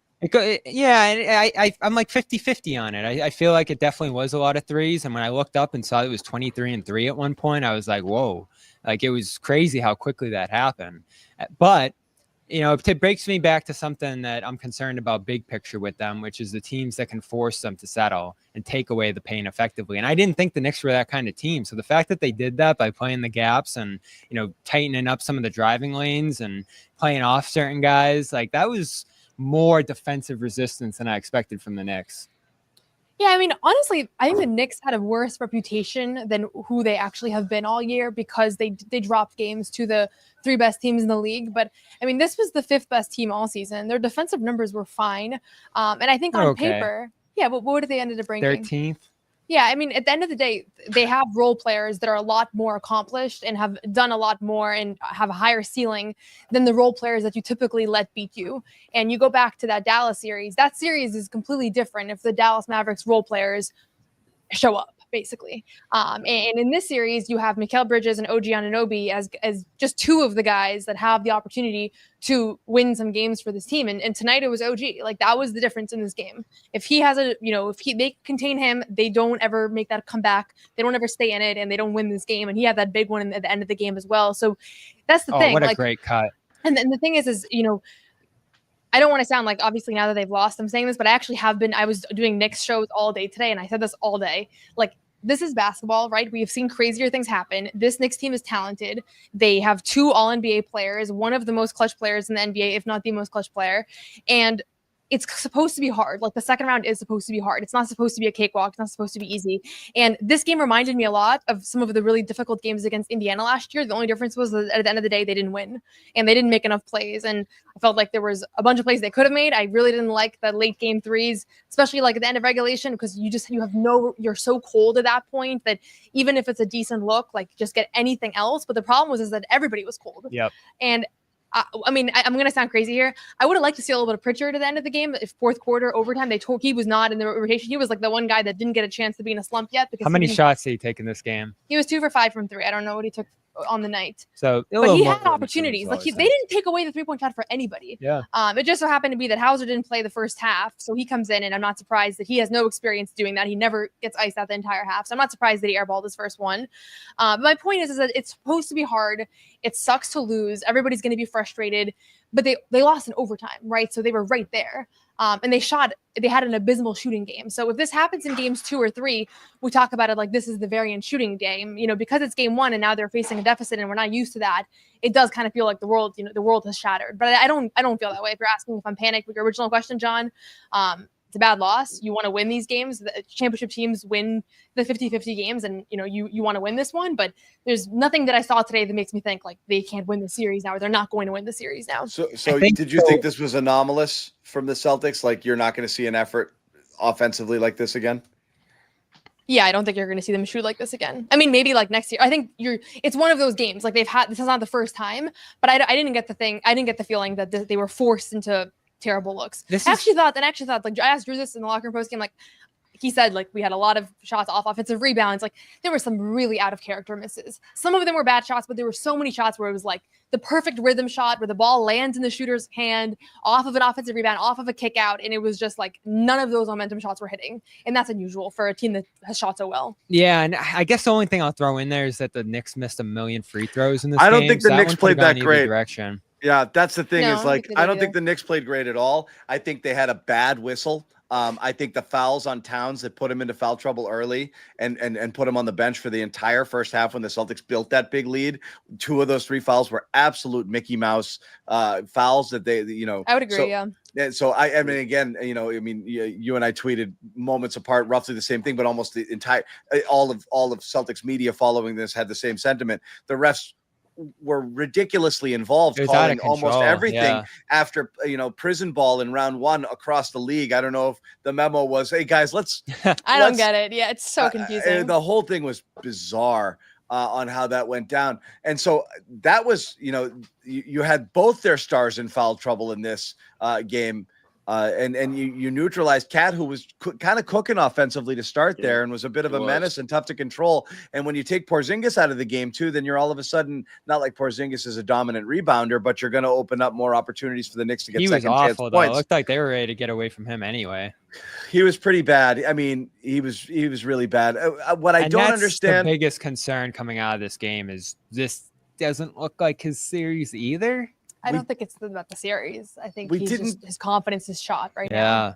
Yeah. We didn't get clarity. I mean, confidence is one thing though, Noah, right? If you're missing threes and the stroke feels off, but he's getting the ball in close and just getting muscled. He's just not by the Brunsons of the world. He's rushing. Yeah. He's not playing strong enough. Yeah. And I think there's something to that. And when we talk about, postseason basketball, he is a novice when it comes to playoff basketball, especially when compared to Jayson Tatum, Jaylen Brown, even, Jrue Holiday, like lots of guys in this roster. He's in a different playing field. He's in like the Sam Hauser category of really just kind of having limited experience here and there. And you're seeing some of that. I also think that, it's easy to say a 3-point shooter is in a slump. I think he's just in a slump. I don't care if he's 1 foot away from the basket. You can tell that he's tentative in everything that he does. And now he's missing layups. And there's no reason to be missing layups. There was that sequence where he missed 3 shots. I went back and rewatched. That was not a physicality thing. That was not like. It was. I thought there were some of the smaller guys on switches have been able to get under him a little bit. I'd have to watch that opening stretch there, but they didn't get him on the move. Remember during practice leading up to this, he was saying, I got to get in the move. I got to get in motion. I don't feel like they created those opportunities for him. I also don't know what happened because again, I don't know. It could be completely unrelated, but because he had this mystery illness that kept him out of 11 games, 6-7 weeks ago, my initial instinct was, is this because it's connected? We never figured out what that was. Well, obviously, they're going to keep. I don't know, but that's why it was a little bit more worrying than if somebody else had gone out with an illness where there's no history of anything. We didn't get clarity though. That's what's frustrating. Is we don't know. I know Joe didn't talk to him yet, which is a standard Joe answer. But did before the game, was Porzingis not feeling well and tried to tough it out and then couldn't? Or in the middle of the game, he's like, my tummy hurts, I gotta go. We don't know that. That's what's frustrating. It was weird because there was a stretch. He's not on the injury report. He's not anything, and then all of a sudden he's out, and it's an illness. Yeah. But was he? And then he came out at halftime. Then he comes out to warm up. Why? I don't know. I don't know what the whole thing was very weird. maybe it's stomach, maybe it's what he had before. It's impossible to say. But, given that he was talking to some of the trainers there for a while, I guess that there was some sort of exhaustion thing going on there, and he was trying to figure out what was going on. That would be my guess, because a stomach thing, you're just bombing out of there. Notice. I looked like that. And when he came out, he was kind of skipping up the court. I thought he was like testing out a calf or an ankle or something, because we hadn't had an injury report by then. And then he goes back in, and then we get the report that it's an illness. So I don't know what that is. Jrue said afterwards, like, hopefully, we get him back. Like, I don't think anybody really knows exactly what happened. He wasn't in the locker room by the time we got in there post game. I'd imagine he went home, but it is a weird wrinkle. And on top of the loss, obviously, there's the reality that you lost 2 rotation players in the middle of this game. And I think it's like, who knows? The illness could cause him to miss the rest of the series. I'm thinking that it's not going to be that. But say he's back for game 2. You don't feel good about where he's at. And you don't feel good about his connectivity with the starters. You don't feel good about his rhythm right now. And Horford's playing great. So we've had this conversation for a while now. It might be time for a switch there, at least thinking about it, depending on what he does. We talked about in the it last game. series. And again, throwing up a super chat here from G33. We need the starting 5 to play like the starting 5. They haven't all year. That's the strangest thing about this entire season is that. That's why I'm more quick to say one weird thing. Yep. And Horford's been great. Yeah, and I wish these things weren't so political and weren't such a big deal, because when you say this guy should move to the bench, it sounds like you're trying to relegate somebody or insult them or whatever. It's combinations, and this combination on paper hasn't been as good as the combination with Al Horford as the starter. He was the one that started when they won a championship last year. He doesn't demand the ball. He doesn't demand the ball at all when you have so many offensive options on this team. He gives you another mismatch guy that comes off the bench that can now go against the opposing team's bench. I don't get why it's such a controversial take. Here's why. Because what did we say when Jaylen Brown had kind of declared that, like, I'm going to be injured, and or we'd kind of come to understand that Jaylen Brown's not going to be the full version of himself. Everything said in the media or Celtics fans said to make themselves feel better is, well, last year you didn't really have KP. So this year, Porzingis will just pick up some of the offensive load that Brown did. So that's why you need Porzingis, because he's supposed to be. Yeah, you still need him. Well, but coming off the bench doesn't mean that you're not going to score 15 a night. Right. Not at all. You might be in a better position to do it against the that starting unit. He's now no longer taking away touches from other people. Whereas you said Horford doesn't demand the ball, he actually would be counted upon to be a potentially second option if Brown is going to be limited or can't get it going or is having slow start to games. So that's why we thought Porzingis was important, because that's an element to his game that nobody else possesses, which is that constant mismatch. You get him in there, you work him in the post, you get him on switches, he goes to work, he shoots his 30-foot threes, and that's something that no other teams don't have.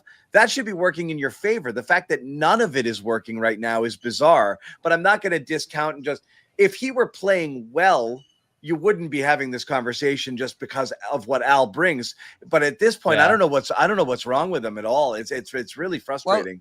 I do factor the Al thing into it a little bit, because again, in this game, he comes out for the second half start. There's some energy, there's some pep in his step. They're trying to attack him and it's not working. He blocked Towns like 3 times. He's good on those Brunson switches. There was some real energy he brought to the second half, even if I don't think the typical shot making was there for him in this one.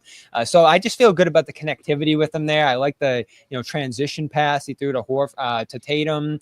I like some of the just crowd lifting plays he makes out there through those stretches. So, you get Porzingis with the second unit. He's playing with Brown. That was a good stretch in the first half that he had out there, extending that lead out there when Tatum was off. They couldn't get Tatum back in there fast enough at the start of the fourth after some things went haywire there. So I do think there could be a stabilizing factor, even if he's able to just settle down and get some better looks against. It's not much of a Knicks second unit, right? They're not going very deep in that bench, but tonight it might have come against Achua with the Towns foul trouble and some of that stuff going on there. So I think it's just something to look at. They're probably not going to do it, but I don't think Joe is. I wouldn't hold it against Joe. Like I wouldn't suspect that he wouldn't do this. Like I think that is something he'd do it if he wants to. Yeah. I don't think, and I think he's. He's going to do what they need to do to adjust. But it was my biggest worry coming into this series. Especially now if there's, again, and I wish this wasn't such a big deal, because I do think that we overstate the importance of starting 5 so much, but there is a little bit of cover if he is dealing with an illness. if they move him off the bench for that reason. That's kind of what happened last year in the finals, right? They moved him off the bench because he was limited, right? And then it worked. So again, it's not an insult to Porzingis. It doesn't mean that he's not important. They are going to need his offense in the series. They're going to need his offense in this playoff run. And I think you might just be better suited to get that if he comes off the bench and Al starts. And I felt that all year. And it's not the most important thing right now, but it is something that it's like the one coaching thing that I have like a very strong opinion on. And then you get the Luke Porzingis combination. I like that. I think there's a case to be made one way or the other. I'm more open to it now than I was before. But a lot of it has to do with the fact that Porzingis is just not himself. And now this illness is the latest thing. He might not be able to give you what you need out of the starting lineup. I mean, the biggest knock on Porzingis is availability. And right now he's not injured. He's sick. And I said earlier, like, I don't really want to comment too much on somebody who's sick because I really don't know what that could mean. Right. We have no idea. Right. I mean, if he's sick, if it turns out that he's good to go for game 2, I'm kind of pissed at him for missing game 1 because, like, dude, just play sick. You know what I mean? Like, it's the playoffs. Yeah. There's a lot of people that, you know, you kind of have a little label attached to you already that has to do with not being around for games due to injury. And I mean, even happened last year in the playoffs. Now you're not hurt and you're sick all of a sudden. In the middle of the game, you just get sick. So I don't really know what that's about, but it could be if Joe Mazzulla feels like, hey, you know, we can't really trust this guy right now. We are going to have him come off the bench. Al's been there throughout the course of the season. He's playing great basketball for us, two-way basketball. Obviously, he's very comfortable with everybody in that starting lineup. He's essentially been a starter this year.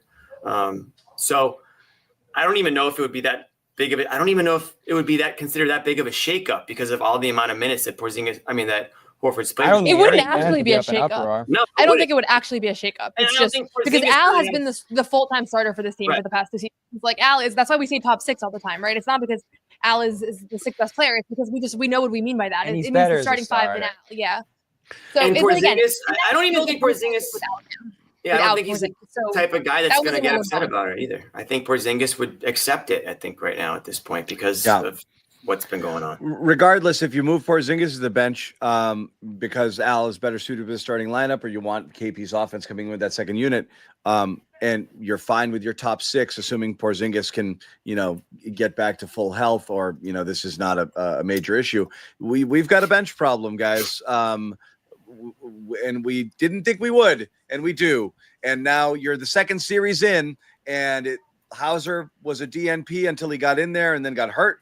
And who knows what's going to happen there. And Luke really wasn't that playable either. And so we've got problems. We've got problems with the bench. That's real.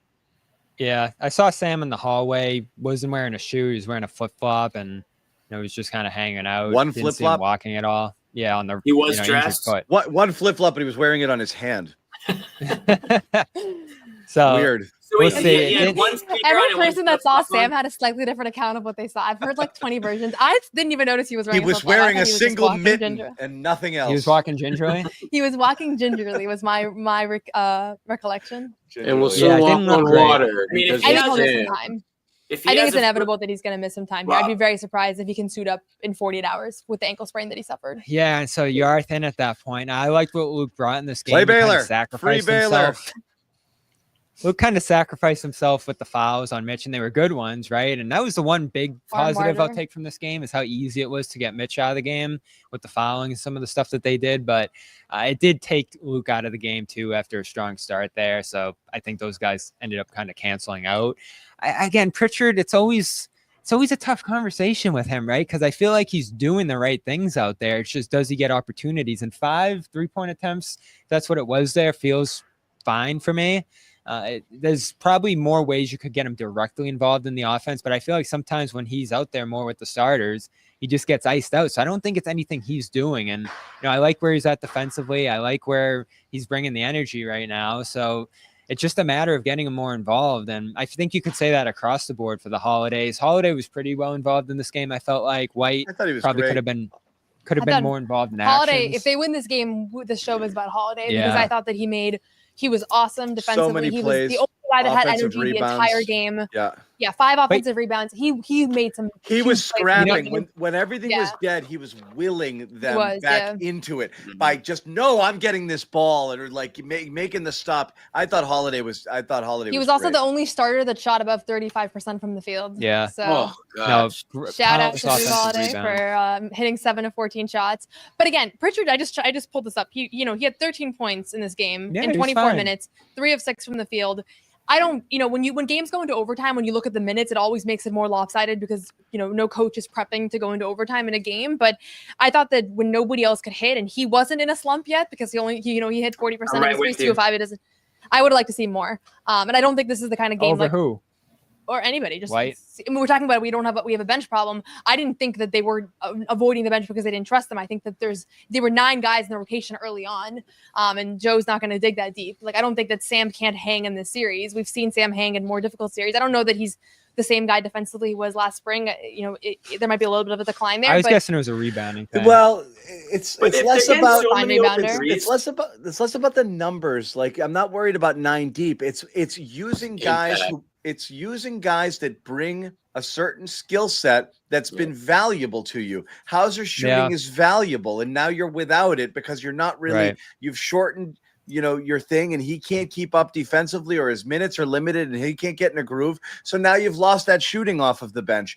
Pritchard has to work his ass off to get free there. You've had Cornette working that pick and roll game with Tatum, which was a weapon during the regular season. These are now gone. You're shedding, some of the things that made you successful during the regular season and now playing without them, which is different. I didn't hard, get the decision to go away from him. From Hauser? Yeah. Yeah, I was surprised to Not saying it was wrong. It's not like he went in. Yeah, I'm curious about what. Obviously, Joe and the staff saw something in film that made them move away. I from can Hauser see in the shorter first half. stints. Like I understand, like if this is the person who's averaging 18 to 20 in the playoffs, you might go down to 14 to 16. But it's weird to just completely remove people from the rotations because now again, you're almost forced to play left-handed and do things that it just puts the onus is on everybody else to kind of step up their game because you're not getting help from your supporting group. The Knicks are accustomed to this because they go 7 deep during the regular season. That's just what they do. Now the Celtics are forced to do it. And, they've been working with then these you guys go to them later and there's no rhythm. And there's no rhythm. Like the first 3 Hauser took, he missed 2 feet left and 1 foot long. That was like wild. it was ridiculous. Like you never see him miss like that. He ever. actually had probably the worst night you could possibly have as a basketball player. Yeah. Benched in the first half, comes in for 3 minutes, sprains his ankle. They lose the game and badly missed 3. Horrible foul. And terrible break for him today. I feel bad for him. But he's had a weird year, all things considered, but he's been a weapon for them, and they don't have much depth off the bench, that's for sure. But I'll say this, the Knicks don't either. I think the story of tonight is not about the others. It's about Tatum and Brown just not hitting shots. And ultimately, they're your 2 guys that I've said this a million times, but if I have faith in anybody on this team delivering in the postseason, it's those 2 guys because they've consistently done it. They've been here before a million times. And tonight, they just didn't have it. And Tatum had a good first quarter. And they've consistently done it. And with that, the only thing that's left to do is...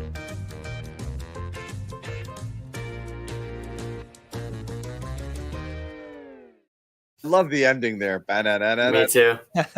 We had a few pies, and we don't need to slice up. We don't need to do the math for 5 people, everybody doing their pie. I just will say, if you go back to the Tatum and the Brown, this is where we began.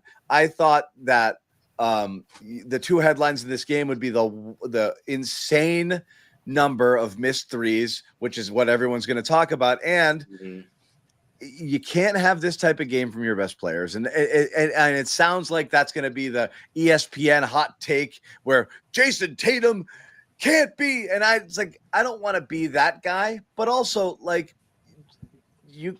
that's exactly what happened tonight. I don't know who else you put it on.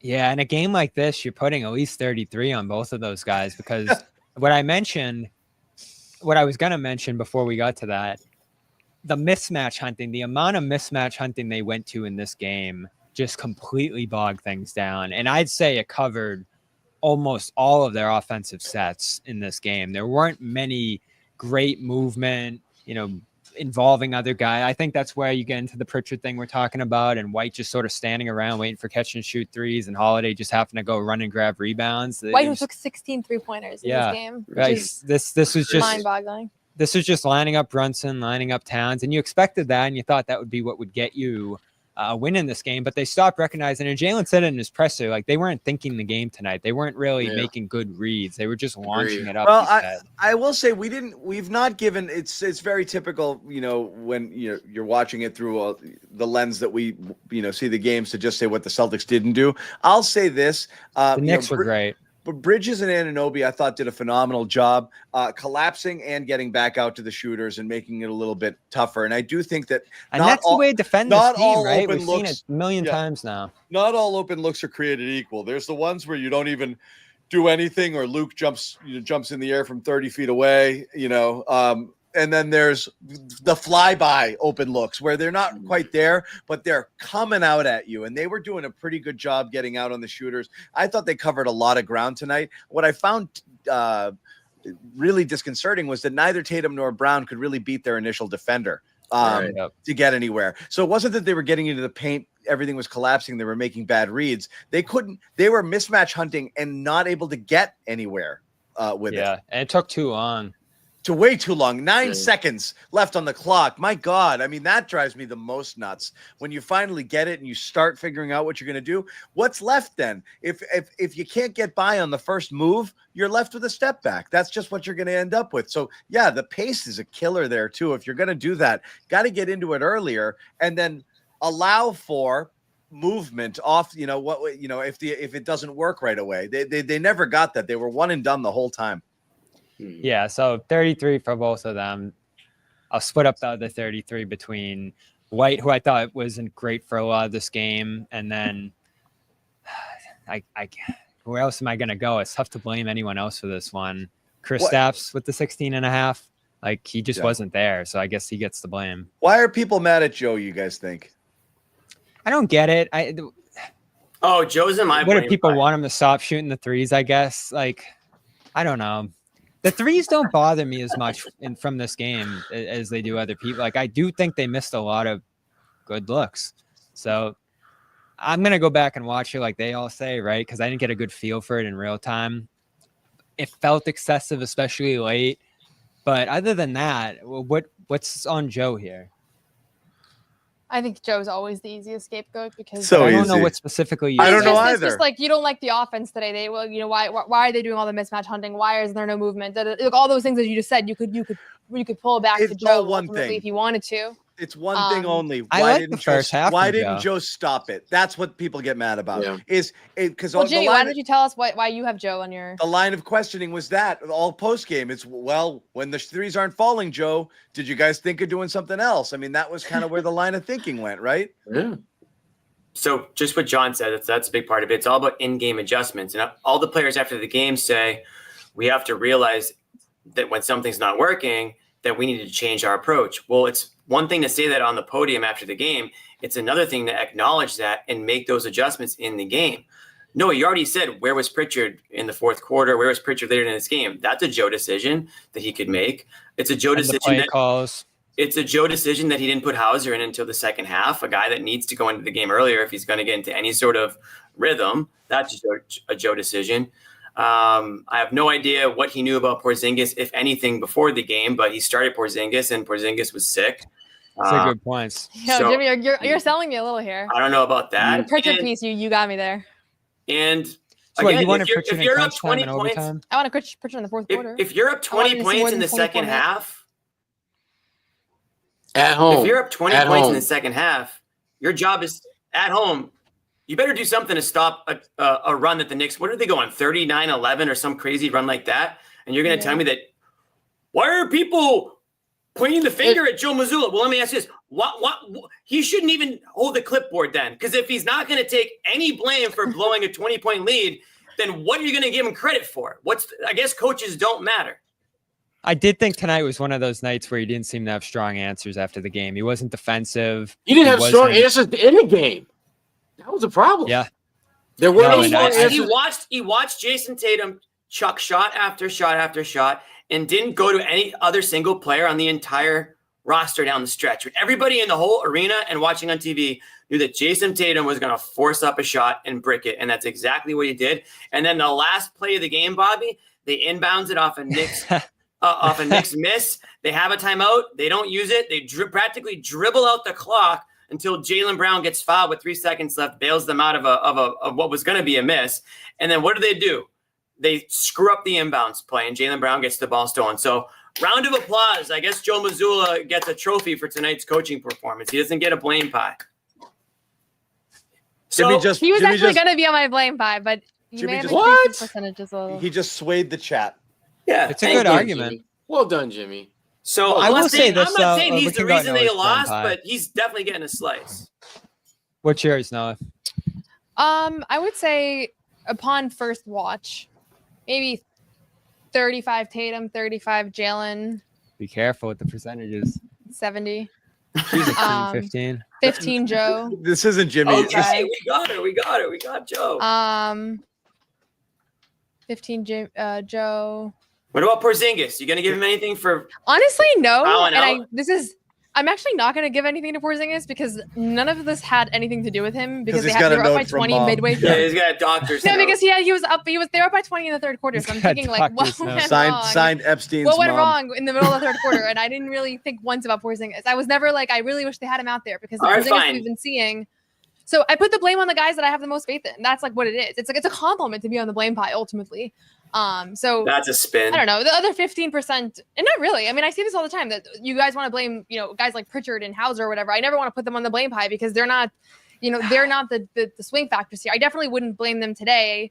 Honestly, that foul on OG Anunoby where he hurt his ankle was a really bad play. Yeah, so Hauser gets like 3% for me, but I feel so bad after he's hobbling out of here to put him on the blame pie with 3 minutes of action. And we did, right? But those are momentum it plays, was. and that was a bad one. That was Don't a really worry, bad I'll play. get over it.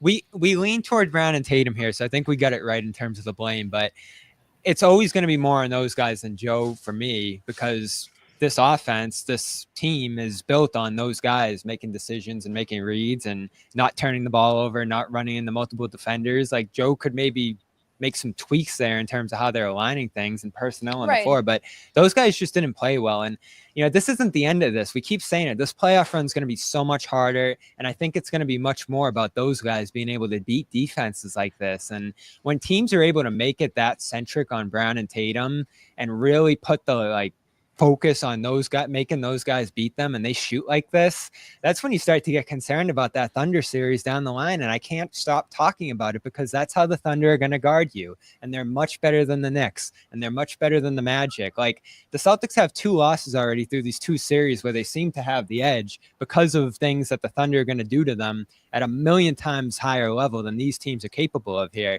So when you start to look at some of the early signs this postseason and how inept the offense has been, and let's be real, we're talking about 6 games where the offense has been horrendous. Even though they won those Magic games, it was about the defense and how bad the Magic were offensively. So right now, forget this series. I think they're going to win this series. Maybe it'll take longer than you want. But you're sitting here today saying, I don't know if this offense has what it takes to win a championship. I'm personally not thinking disagree anything with that. beyond this series. They could lose this series for sure, but Bobby, they shouldn't. Mr. Bobby, Sweep himself. They shouldn't. What did you say, you literally went in 4 quarters of play. You went from them sweeping to they may not be able to. Let me read Bobby's. I'm not saying. Let me read you Bobby's halftime texts. Like, How do we And do I that? still feel this way about what, the Knicks. what was your halftime text? Go ahead, because I still feel this way about the Knicks. Can you read them, There John? was something about the Towns is trash, and wait, hold on. There was a few. Well, John's looking it up. I'm gonna cut my pie real quick. I'll say it right now. Okay. Towns is still a fouling machine and took himself out of this game. Agreed. Bridges is hardly involved. Until Bridges is late. useless. Doesn't Was do one. much. Yeah. Played 50 minutes tonight. Put some respect on these guys. I mean, it's just how I feel about that team. I don't. Yeah. He love also the way said they play. Cornet series. That was in there. It was looking like it. He took himself out of In the your game with dreams. the fouling. I was will, good. Yeah. I will just say though, like I know it's our job and this is just the nature of things, but they make 2 more plays and they win this game despite the fact that so That's much why I is feel the way I disastrous. do about the And shooting. that's the optimistic thing. And I'm going to record my podcast after this of all the encouraging things that happened in this game. And I do think there were a lot. But the reason, this Knicks team, I've been saying this all day, and I was on Nick's show, so it was easier to do it, but they have a bunch of winners on that roster. I really feel that way. You don't win national championships in college multiple times if you're not a winner. Yeah. And Jalen Brunson is a winning basketball player. At the end of the day, even if I don't actually like a style of play, I think that he foul baits too much. I think that he's way too healer-centric and he has the ball in his hands too much and he passes it. And I liked how he played today, generally speaking, but I think they forced him into it a little bit too to pass. But this is not a team that's just going to fold. They never showed any signs of that. Not in the Pistons series, not in last year's playoff run. And so you have to respect them. And I thought these games were all going to be tough. And this one did not break their way. And because it's the first one, though, it just sets this tone of, like, everybody was asking about a post game about you're now trailing for the first time since 23. Like they have not been in this position, but it really, like, their margin of error still, I think, is pretty big in this series because so much did not go right, and they were still a few plays away. We'll see, depending on the Porzingis and how that would obviously change things. What was it? It doesn't really tell the whole story of this game, though. When you say, "Oh, the Celtics were just a few plays away from winning it," because they were up 20, right? Right. You got to tell the whole thing. But a game that they were up 20, this is the thing with blowing leads. Like, if you were up 20, it's because they did dominate this game for large portions, and then they totally fell apart, right? Like, so you can look at the totally fell apart, which happens all the time in the NBA now because everybody can hit threes and play fast, right? So a 20-point lead, we all know it doesn't mean what it used to. And there's a mental question of, like, why were they not able to keep their foot on the gas? But they did build a 20-point lead without Porzingis, without Hauser, and with guys not shooting the ball well. And so you can look at that as a separate thing from the fact that they blew that lead too. And those are two different stories. I'll throw two more concerns in as well. When you look at some of the details of this game that bode well for the Knicks, the Celtics had to double a lot more in this game than I thought they would. And that probably opened up some other guys. I was surprised how much they put 2 on the ball after thinking they'd just let Brunson beat them. And maybe they'll change that. And then Hard killed them. Like, that's a guy you look at coming in this game because they're so obsessed with making a guy like that beat them, right? So they're just not even looking at him. And what's he doing? Coming in and getting offensive rebound. Coming in and getting offensive rebound. He doesn't really play like a kind of guy who's just going to sit on the three-point line and jack threes and miss them. He's active. So they lost track of him. He was super impactful. And like you said, I probably underestimated the skill of that roster a little bit just because they played so badly with it, especially in the big games this year. So they played much better around those guys today. But there are still, back to my point, some issues I have with those players. Brunson's defense, Towns fouling, the way they utilize Bridges that make me feel pretty good about this series for the Celtics still. To me, game ones, and we saw it with the Cleveland series too, and I know they're hurt now, so that might change some things. These losses happen in game ones a lot. And I don't have the stats, but I feel like last 10 years, like the game one winners probably win the series less than they used to with that like 75% stat we used to talk about. I don't think a game one is always characteristic of how a series is going to go, especially with the shot making in this one. You make a good point, John. They shot a lot of contested threes in this one, but the Knicks, I was in their locker room. They were like, we did not want them to shoot 63s. We do not feel good about that. Like, they're going to make those. So that coming out of the Knicks locker room to me says something. And let me ask. Did a better job of sticking to the game plan. The Knicks did a so much better job. I mean, think about it. Karl-Anthony Towns, when he typically plays, he's usually chucking threes, and it frustrates the hell out of everyone. That was not what went down tonight. He recognized I think that's a win for them, Sherrod. They don't want him shooting threes. Like the Celtics, Bobby, that's my point. The Knicks did a better job of sticking to the game plan that actually can win you a game, and the Celtics got away from that. There's no world where shooting 19 out of 20 shots in one quarter off from three-point range is going to win. Because if you're shooting that many, there's a high probability that you're missing more than you're making. Without question. The Celtics have to go back and do the things that win games. When the three-point shots aren't going or you're not getting those, like the case in Orlando series, what did you do? You played bully ball. You found mismatches. You made sure the ball was moving. You made sure guys were not being stagnant. You did not allow that defense to get comfortable with you. And what happens? That starts opening up easier shots at the rim. It also starts creating more shot opportunities from the perimeter. And next thing you know, you're getting out of here with a win and you're moving on to the next round. They need to recognize what works against this particular opponent. I think the blueprint they had against Orlando is very similar to what they need to implement against these guys.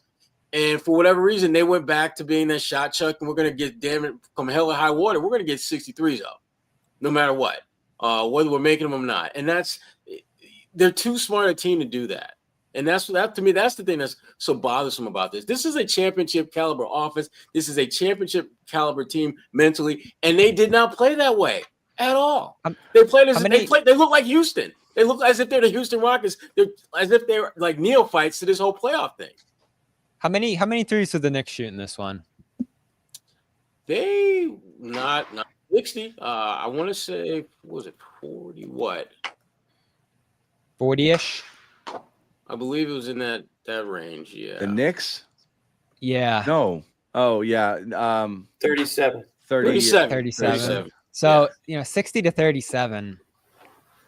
That I still don't think that looks great for the Knicks because they can't get up. No, I mean, Hart said it in his post game. We don't want them shooting that many threes. If the Celtics shoot, it's a math problem. If the Celtics shot 60 threes for 7 games, they're going to win the series. That's a fact. So it is funny that that's the reason they lost, but it also will be the reason they win if they can get 63s up every single game. It's about how you get them. Yeah, and here's the thing. I think when I rewatch this game, I think I'm gonna feel pretty good about the shot quality of the 3-point shots. The question is when you're ice cold, especially in the shots where you need to score now because you're about to lose this game. In crunch time. They didn't seem to have confidence in their ability to drive the ball. And that's what I'm not sure about. If it's just credit to the Knicks defense, they rotated, they did everything right, they forced you into those looks, or did they just get so excited to see open threes all night long where they didn't have it for a week and a half in Orlando that they were like, we're just gonna keep shooting these and they will fall because that's our thing. So I wonder if like that's a part of it because there was, I mean, Jaylen took the ball, drove one, so he missed that open layup, and I mean, I know it was a tough shot, but like I couldn't believe he missed that one. I don't think he could believe it either. But barely missed. For the most part, they didn't make those plays. And I think Tatum in particular, there were moments where I was like, there's not really a rim protector on the floor. I feel like he can get to the basket, but he must feel differently because he's not doing it. Because guys were coming in, they were cutting off those lanes, and I think that makes you hesitate a little bit. And you know what? And that's what I got to rewatch because watching it from the 9th floor, I was like, he has a lane, but clearly he didn't feel that way. You know what killed them too, John, and we've talked about for a while now? They slowed down, and there was a fast break late. I forget who had the ball. I think it was White.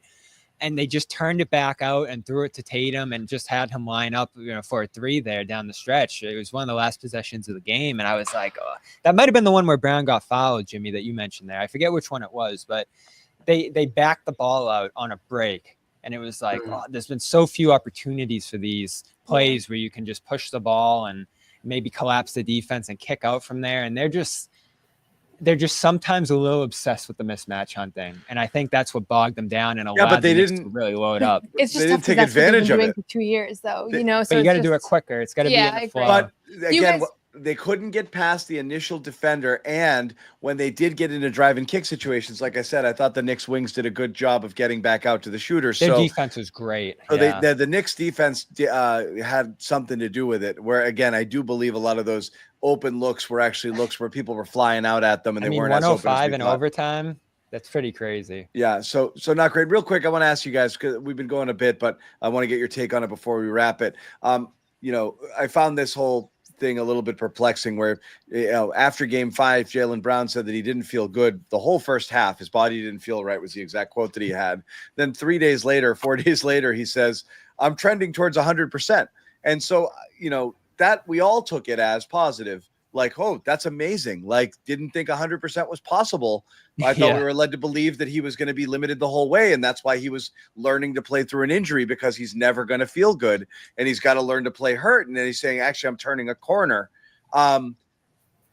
Did he look like he was a different player physically tonight to you? It looked like, again, this really slow start, seemed to get his legs out from under, seemed to get his legs going a little bit in the second, but still looks like he's lacking that explosion. That's exactly what's missing, John. There's no explosion. I mean, remember near the end of the game where he had the layup that he missed? That should have been a dunk.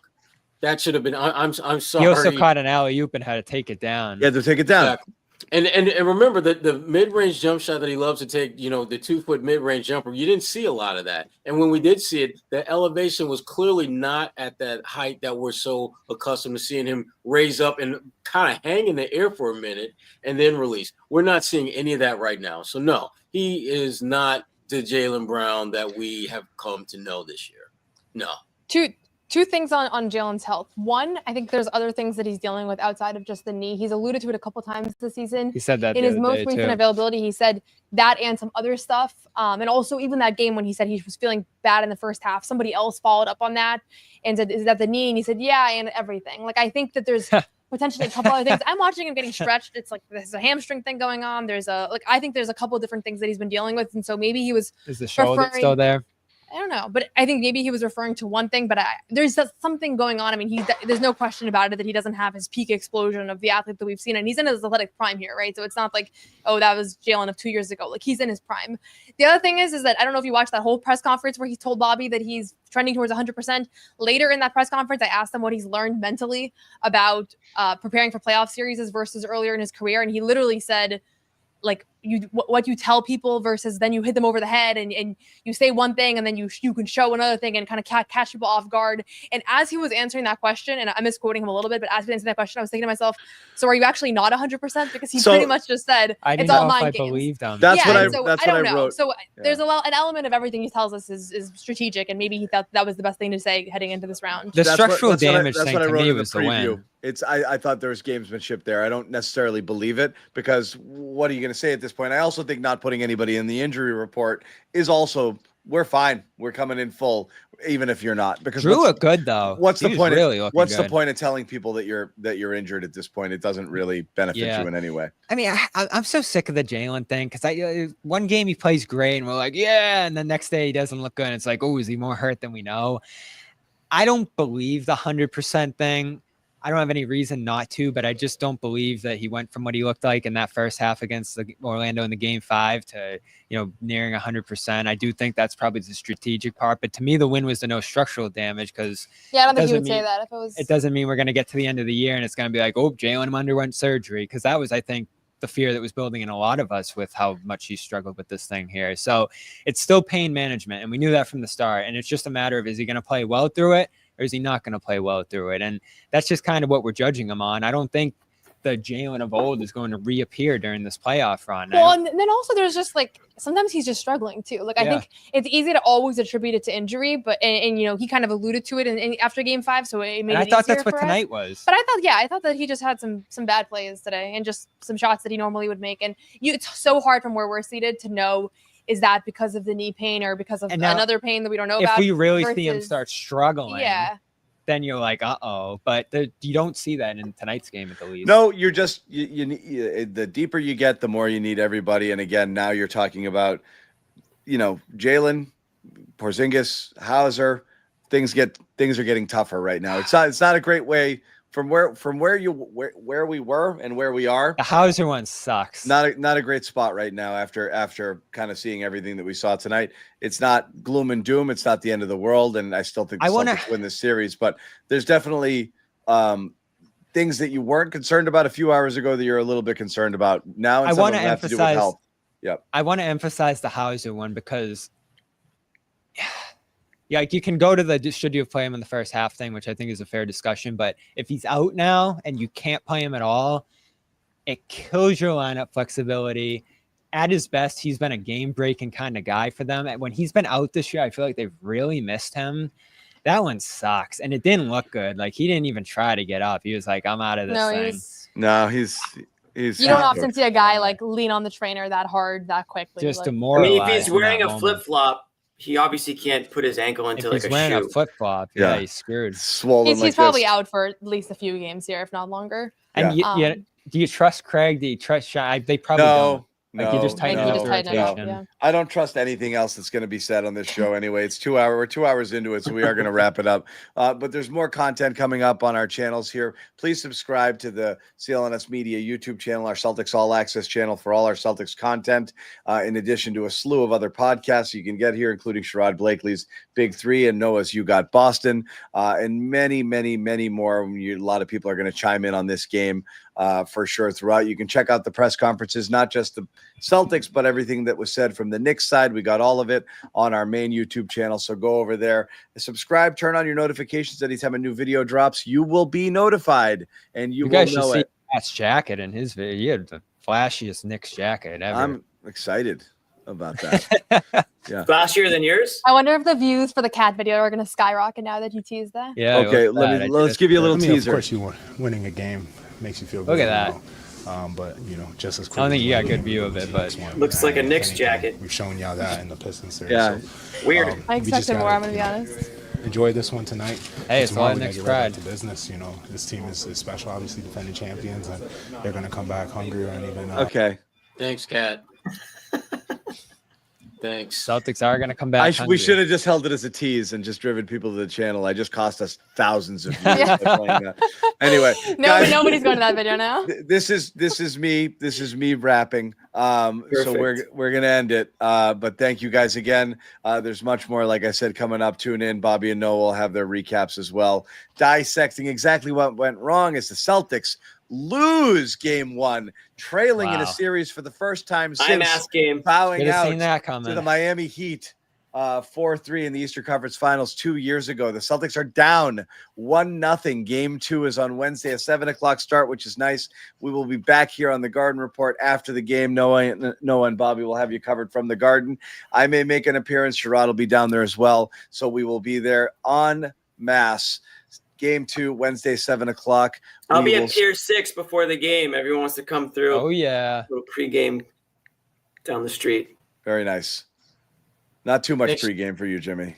Not too much. No, I'm gonna be playing music. I'm gonna be playing music. You guys can pregame. All right, we'll see you guys on Wednesday. Thank you guys for watching. No one's sneaking a vegan brownie by me. I'll tell you that. Okay, you know what, John? We're gonna do it. You have to feel that way too, Bobby. I have to feel that way. Let's slide Al over and make Luke your first center. Bobby, we gave you Luke an hour early. We're not going to end this on a damn conversation about Luke